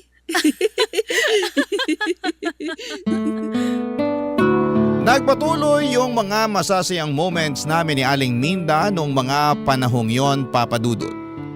Unti-unti nang nawala yung lungkot na nararamdaman ko. Kasi nandyan palagi si Aling Minda para iparamdam sa akin na may nagmamahal sa akin. At may tao pa palang nagmamalasakit sa akin. Habang pinaparamdam sa akin ni Aling Minda yon, kabaliktaran naman ang nangyayari kay Mama. Ganon pa rin siya. Tumatawag lamang o nagpaparamdam lang kapag sumahod na ako. Nung unay nahirapan akong tanggapin yon, pero habang tumatagal, unti-unti ko na ring na-realize na hindi na talaga magbabago si Mama. Mahirap mang tanggapin ang katotohanan, pero kailangan. Nang mga panahong yon ay inisip ko na lamang yung mga kapatid ko. Mahal ko sila. Kaya nagpaalam ako kay Aling Minda na gusto kong umuwi sa bahay namin tuwing Sabado at Linggo para makasama ko sila. Mabuti na lamang at pumayag si Aling Minda. Kaya tuwing umuwi ako ay lagi kong sinisigurado na may sapat na pagkain sina Mama at mga kapatid ko. Nilinaw ko rin kay Mama na ayoko na silang makita na kumakain ng toyo at kanin. Akala ko noon ay tuloy-tuloy na talaga yung mga magagandang nangyayari sa buhay ko. Pero isang araw habang papunta ako sa palengke, may nangyari na hindi ko po inaasahan. Na-snatch yung bag ko at kasama sa natangay noong snatcher ay yung wallet ko at yung pera na ipapadala ko sana kay Mama. Mabuti na lang po talaga at hindi natangay yung cellphone ko kasi nasa bulsa ko yon. Aligaga at nataranta ako noong mga oras na yon. Hindi ko alam kung ano ang gagawin ko dahil malaking pera yung nawala. Hindi ko na nagawang ilihim ang nangyari, Papa Dudut, at sinabi ko pareho kay Aling Minda at kay Mama ang kalagayan ko ng mga panahong yon.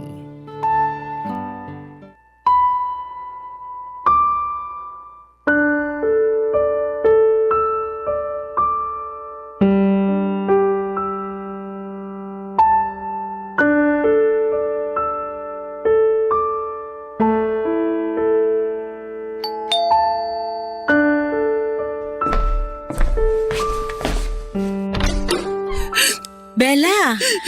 Kuya! Ano nangyari sa'yo? Bakit ka umiiyak? At ba't mukhang takot na takot ka? Aling Minda. Kumalma ka nga! Ano ba kasing nangyari sa yung bata ka? Aling Minda. Sorry po talaga. Ay, maupo ka nga muna dito sa sofa. Sabihin mo na sa akin kung anong nangyari sa'yo. Mapagkakatiwalaan mo ko. Ano ba kasi yon para matulungan kita? Aling Minda, tinangay po kasi nung snatcher yung bag ko. Ano? Pasensya na po talaga. Hindi ko na po nabili yung pinapabili ninyo sa akin sa palengke. Kasi natangay na rin ng snatcher yung perang binigay niyo sa akin. Diyos ko! Sorry po talaga, Aling Minda. Ano ka ba naman? Ang importante, ligtas ka. Mabuti na lang talaga at walang masamang nangyari sa'yo. Huwag mo nang isipin yung perang tinangay nung snatcher, ha? Hayaan mo na, pera lang yon. Salamat po talaga. Pero si mama po kasi Bakit? Anong problema sa mama mo? natangay din po nung snatcher yung perang ipapadala ko sana sa kanya. Sigurado kung maiintindihan ka ng mama mo, Bella. Matutuwa yun na ligtas ka. Sana nga po. Aling Minda, labas muna ako saglit ha. Tatawagan ko lang si mama. O sige.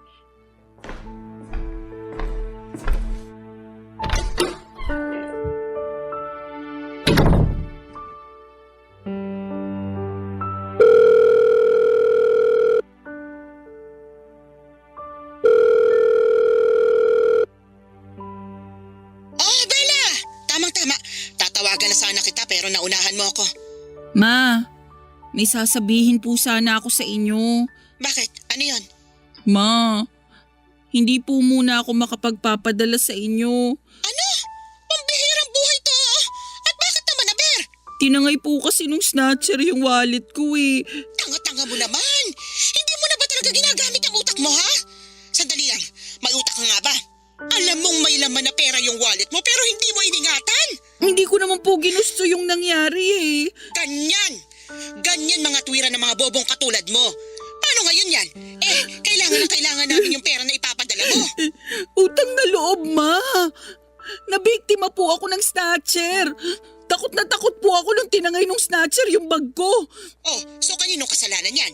Hindi ba't kasalanan mo? Naku, Bella, gawa mo ng paraan yung perang ipapadala mo sa amin. Naku, sinasabi ko sa'yo. Tinawagan ko po kayo kasi nagbabaka sakali akong madamayan ninyo ko. Pero mas lalo lang sumama yung loob ko sa inyo ngayon. Ang kapal na mukha mo para pagsalitaan ako ng ganyan. Nagkakaganyan ka ba porkit kumikita ka na ng sarili mong pera? Nagkakaganito po ako kasi hirap kayong umintindi. Wala na kayong ibang inisip kundi pera, pera, pera. At bakit? Sinong gusto mong isipin ko? Ikaw? Oo, kasi simulat sa pool, hindi ko naramdaman na nanay ko kayo. Walang hiya ka? Hoy, Bella, tandaan mo na hindi ka mabubuo at mabubuhay sa mundong ito kung hindi dahil sa akin. Sige na po, papatayin ko na to. Baka makalimutan ko lang na nanay ko kayo pag pinagpatuloy pa natin to. Bastos kang bata ka. Bella!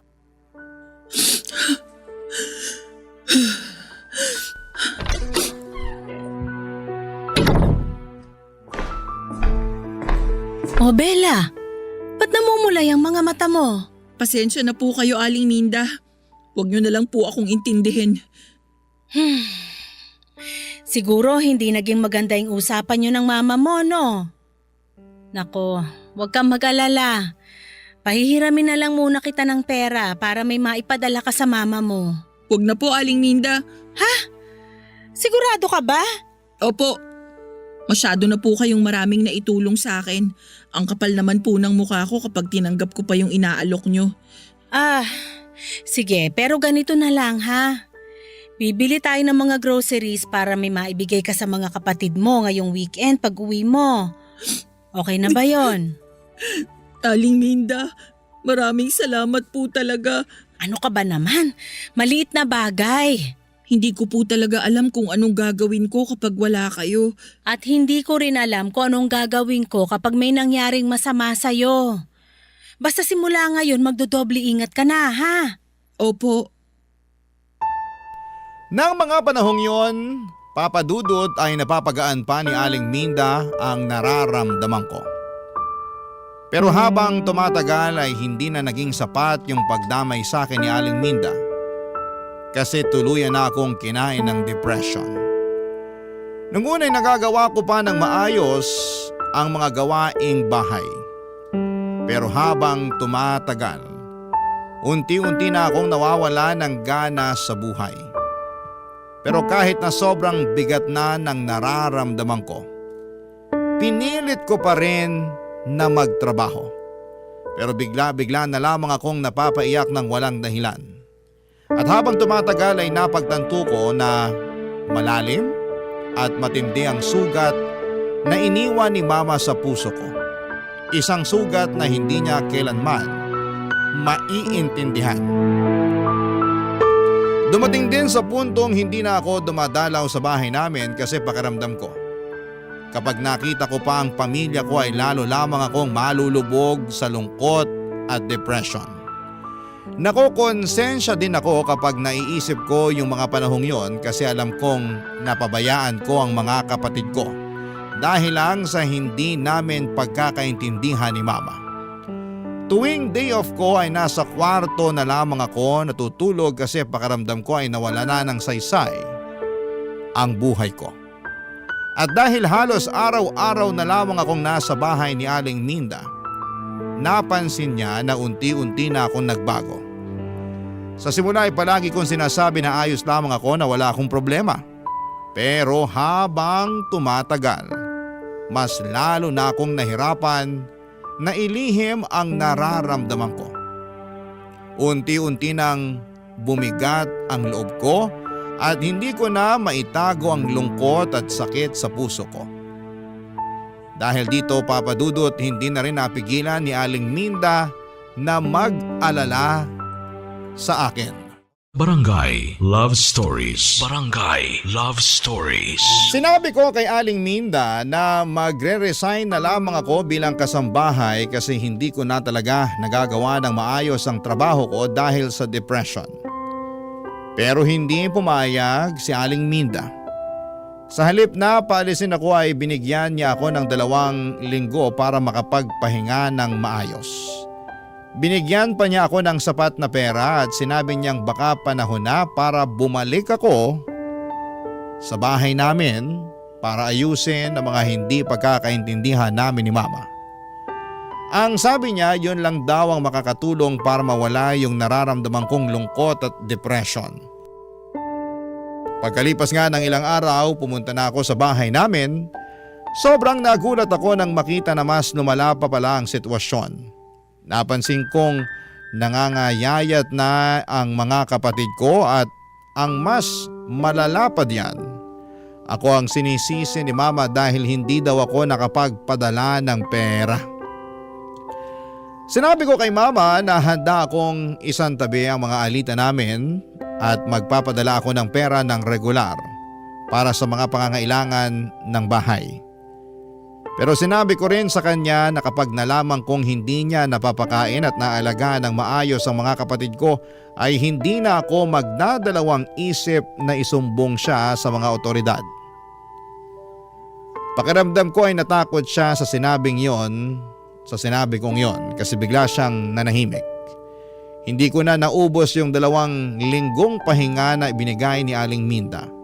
Bumalik ako kaagad sa bahay ni Aling Minda at sa paglipas ng mga buwan, nagagawa ko na rin ang maayos ang trabaho ko at regular na ulit akong nakakapagpadala ng pera. Tuwing bumibisita ako sa bahay namin ay nakikita ko na maayos na nakakakain at mas maganda na ang kalagayan ng mga kapatid ko. At para sa akin ay sapat na yon. Noong mga panahong yon ay wala na talaga akong pakialam kay Mama. Ang importante na lamang para sa akin ay yung mapabuti ang kalagayan ng mga kapatid ko.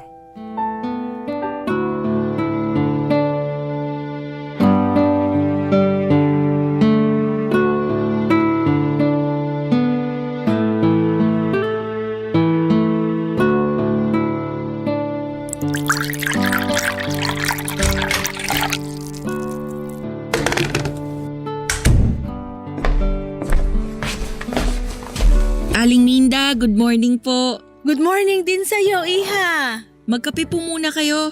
Maraming salamat. Gusto niyo po ba ng makakain? Pwede ko po kayong ipagluto. Wag na, okay na ako dito sa kape. Sige po, balikan ko na lang po kayo. Tatapusin ko na muna yung mga labada. Sandali lang, maupo ka muna dyan. Bakit po? May kailangan po ba kayo? Mamaya mo na tapusin yung mga labada. Mag-usap muna tayo. Sige po.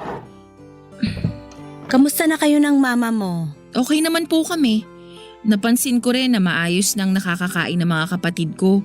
Natakot ata nung pinagbantaan ko siya na isusumbong ko siya sa mga otoridad kung hindi niya aayusin yung pag-aalaga sa mga kapatid ko. Tama yan. Yung mga kapatid mo na lang munang pagtuunan mo ng pansin nang sa ganon, hindi ka mabaliw sa kakaisip dyan sa mama mo. Kaya nga po eh. Nga po pala, Aling Minda, gusto ko po sanang humingi ng tawad sa inyo. Oh, bakit naman? Kasi naging pabigat ako sa inyo noong mga panahong nagkaroon ako ng depression. Bella, ni minsan hindi ka naging pabigat sa akin. Yan ang palagi mong tatandaan. Maraming salamat po talaga. Siya nga pala, anong grade na yung mga kapatid mo? Hindi po kasi nag-aaral yung mga kapatid ko eh. Ano? Seryoso ba? Opo, kasi sigurado akong mahihirapan lang kami ni Mama kapag sabay-sabay namin silang pinag-aral ngayon. Pero wag po kayong mag-alala kasi pinag-iipunan ko na po yun. Pangarap ko po talaga na makapagtapos kaming lahat ng pag-aaral balang araw. Kawawa naman pala. Ay. Bella, may gusto akong ialok sa'yo. Ha? Ano po yun? Gusto kong bumalik ka sa pag-aaral. At ako na ang sasagot sa lahat ng gastusin mo. Ano po? Seryoso po ba kayo? Oo naman. Mabait at matalino kang bata, Bella. At deserve na deserve mo yung ganitong klaseng oportunidad. Maraming salamat po talaga, Aling Minda. Ang dami-dami niyo na pong naitulong sa akin. Hindi ko na po alam kung paano ko pa kayo pasasalamatan. Basta ipangako mo sa akin na pagbubutihin mo yung pag-aaral mo, ha? Opo. Ano ba naman yan? Huwag ka na ngang umiyak. Pasensya na po talaga. Tapos, ipangako mo rin sa akin na kapag nakapagtapos ka na ng pag-aaral, tutulungan mo rin ang mga kapatid mo na makapagtapos hanggang sa makakaya mo, ha? Pangako po yan. At habang buhay ko rin pong tatanawin na utang na loob sa inyo. Hindi ko po makakalimutan to, Aling Minda. Naku, nagdrama pa. Basta nandito lang ako kung kailangan mo ng tulong, okay? Huwag po kayong mag-alala, Aling Minda. Kapag nakapagtapos na ako, makakaasa po kayo na susuklian ko lahat ng kabutihan niyo sa akin. Sapat na sa akin yung nakikita kong masaya ka at nagtatagumpay sa buhay. Pero Aling Minda, ano yon? paano po kung hindi ko kayanin? Paano po kung hindi ako magtagumpay? Ano bang pinagsasasabi mong bata ka? Ang totoo po niyan, kinakabahan po ako. Elementary lang po kasi ang natapos ko. Bella, makinig ka. Nakikita ko kung gaano ka kasipag. Sa tingin mo ba pag-aaralin kita kung sa tingin ko hindi mo kakayanin? Kaya wag na wag kang panghihinaan ng loob. Kayang-kaya mo yan. Ano ba naman yan? Tama na nga yung kakaiyak mo. Mauubusan ka na ng luha niyan eh. Yun na po ang pinakamasayang araw ng buhay ko, Papa Dudut. Nagsimula na po akong mag-enroll sa high school at tuwing uwian at tuwing wala po akong pasok ay patuloy pa rin po ako na naninilbihan kay Aling Minda. Sobrang bait niya talaga kasi kapag napapansin niya na pagod ako sa pag-aaral ay pinapayuhan niya ako na magpahinga muna. Pero pinilit ko po talaga na gawin ng maayos ang mga gawaing bahay habang nag-aaral kasi tinuturing ko po na malaking utang na loob ang pagpapaaral sa akin ni Aling Minda. Ang totoo po niyan ay sobrang nakakailang po noong unang araw ko sa eskwela kasi halatang halata na ako yung pinakamatanda sa klase namin. Pero habang tumatagal ay napagtanto ko na iba-iba ang takbo ng buhay nating lahat at hindi ko kailangang ikumpara ang sarili ko sa ibang tao. Natutunan kong maging matatag at magtiwala sa sarili kahit na medyo iba yung landas na tinataha ko kumpara sa mga naging kaklase ko. At isa pa, Papa Dudut, hindi nawala yung kontrabida kong nanay kasi mas lalo lang siyang nagalit noong napag-alaman niya na babalik na ako sa pag-aaral. Nag-alala siya kasi baka hindi na daw ako makapagpadala ng pera sa kanya. Pero nilinaw ko kay mama na kahit nag-aaral ako ay bibigyan pa rin ako ng sahod ni Aling Minda at patuloy pa rin akong maninilbihan. Kaya makakaasa siya na regular pa rin na magpapadala ako ng pera sa kanya. Pinilit kong patunayan sa kanya na kaya kong pagsabayin ang pagtatrabaho at pag-aaral para sa kinabukasan namin ng mga kapatid ko. Aaminin ko rin po na habang tumatagal, mas tumindi lang ang galit at tampo ko kay mama. Ang tingin po kasi niya sa akin ay parang isang alkansya lamang na pwede niyang basagin kung kailan niya gusto.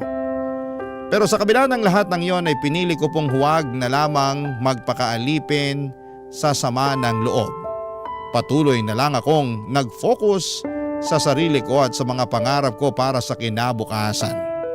Lagi ko rin pong iniisip ang mga kapatid ko na kahit na anong mangyari kailangan kong maging matatag, hindi lang po para sa sarili kundi para na rin sa kanila. Lumipas ang ilang taon ay nakapagtapos na rin po ako ng high school sa wakas. Hindi po naging madali yung mga pinagdaanan ko pero proud na proud ako sa sarili ko kasi kinaya ko yung hirap at pagod na kinailangan kong pagdaanan bago ako nakapagtapos ng high school.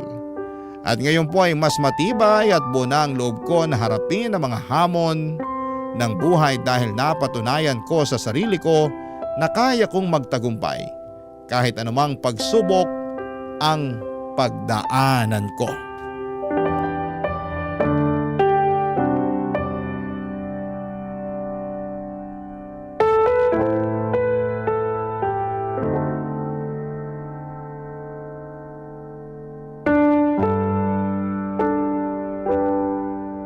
Bella, iha!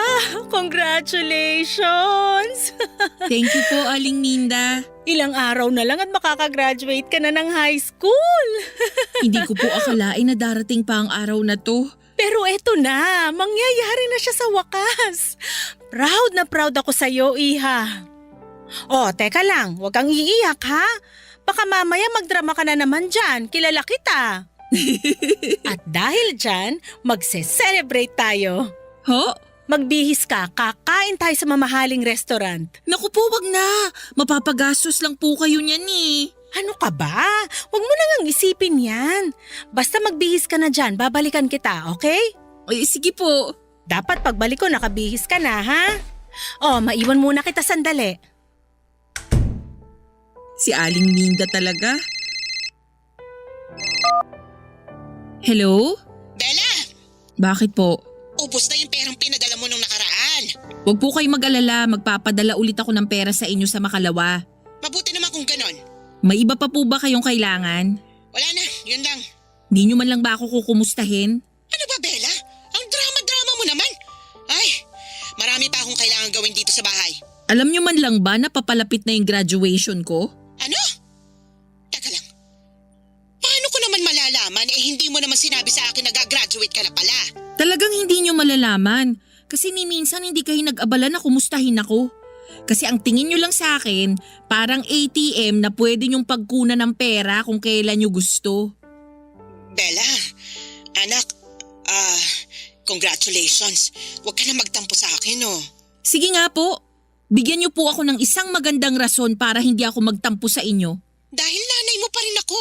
Pero ni minsan hindi kayo naging nanay sa akin. Ang yabang-yabang mo naman. Porket nakapagtapos ka na ng pag-aaral, nagkakaganyan ka na? Wala pong kinalaman yung graduation ko sa tampo ko sa inyo. Yung sa akin lang naman po, sawang-sawa na ako sa pinaparamdam nyo sa akin. Kapal ng mukha mong babae ka? Naka-jackpot ka lang ng amo na may kaya? Akala mo kung sino ka na? Yung amo na sinasabi nyo, ang nagsilbing nanay ko sa mga panahong hindi kayo nagpakananay sa akin. Ah, talaga ba? Bakit? Dahil mayaman siya at mahirap lang kami ng papa mo? Ganun ba yon? Hindi! Dahil sa kanya ko lang naranasan yung pagmamahal ng isang tunay na ina. Siya ang pumuno ng lahat ng pagkukulang ninyo. Nung mga panahong pinaparamdam nyo sa akin na wala akong silbi at wala akong kwenta, pinaramdam ni Aling Minda sa akin na may mararating pa pala ako sa buhay. Siya lang ang naniwala sa akin noong mga panahong patuloy nyo akong minamaliit at pinagsasalitaan ng masasama. Wala kang utang na loob? Ang kapal na mukha mo para pagsalitaan ako ng ganyan. Umayos ka, Bella, ha? Bawas-bawasan mo yung tabas ng dila mo kundi puputulin ko yan. Ngayong nakapagtapos na ako ng high school, mag-working student ako para makapagkolehiyo. Uupa ako ng maliit na boarding house at higit sa lahat, kukunin ko na yung mga kapatid ko. Diyos may patawarin, ang yabang-yabang mo. Bakit? Kaya Kaya mo na bang buhayin ang mga kapatid mo, ha? Sigurado akong mahihirapan ako sa gusto kong mangyari. Pero hindi ako makakapayag na gawin nyo sa mga kapatid ko yung ginawa nyo sa akin. Kaya gagawin ko to ng paraan hanggat sa makakaya ko. At bakit? Ano ba ginawa ko sa'yo, ha? Diyos ko, Ma! Ginawa niyo akong alkansa at paulit-ulit niyong binabasag. Nanay mo ako at anak lang kita, kaya dapat lang. Matanong nga kita, Ma. Kailan mo ba ako huling kinumusta? Kailan ba yung huling nagtanong ka kung okay lang ba ako? Kailan yung huling tumawag ka na hindi binabanggit ang tungkol sa pera? Kailan?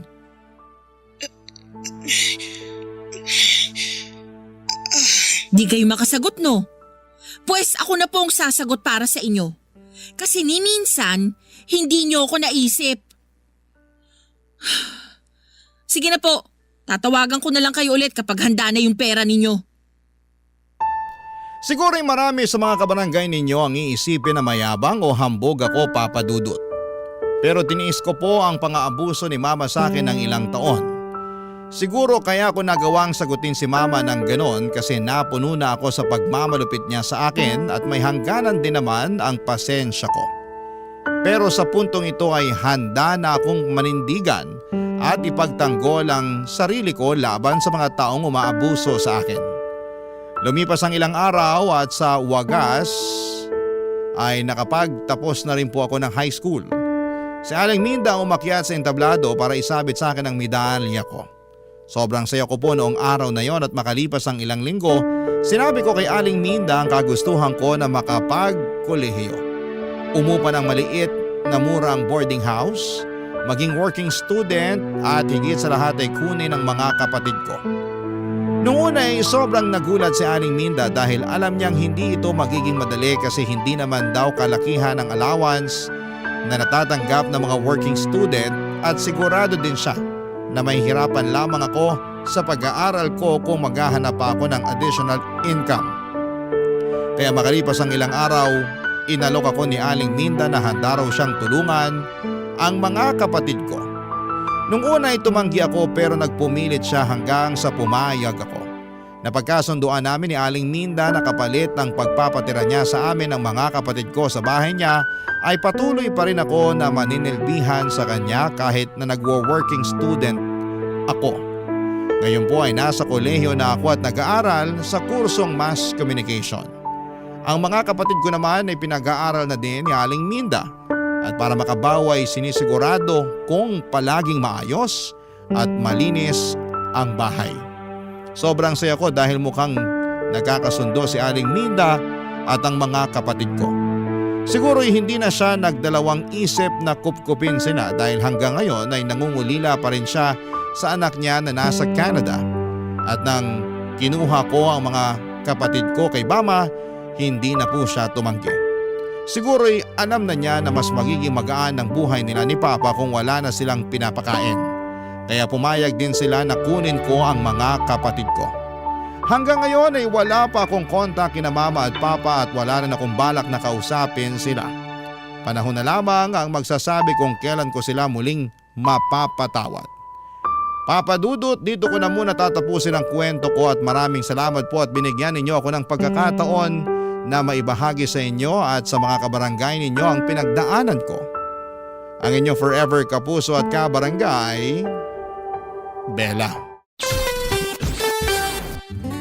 Kwentuhan naman tayo dito sa comment section.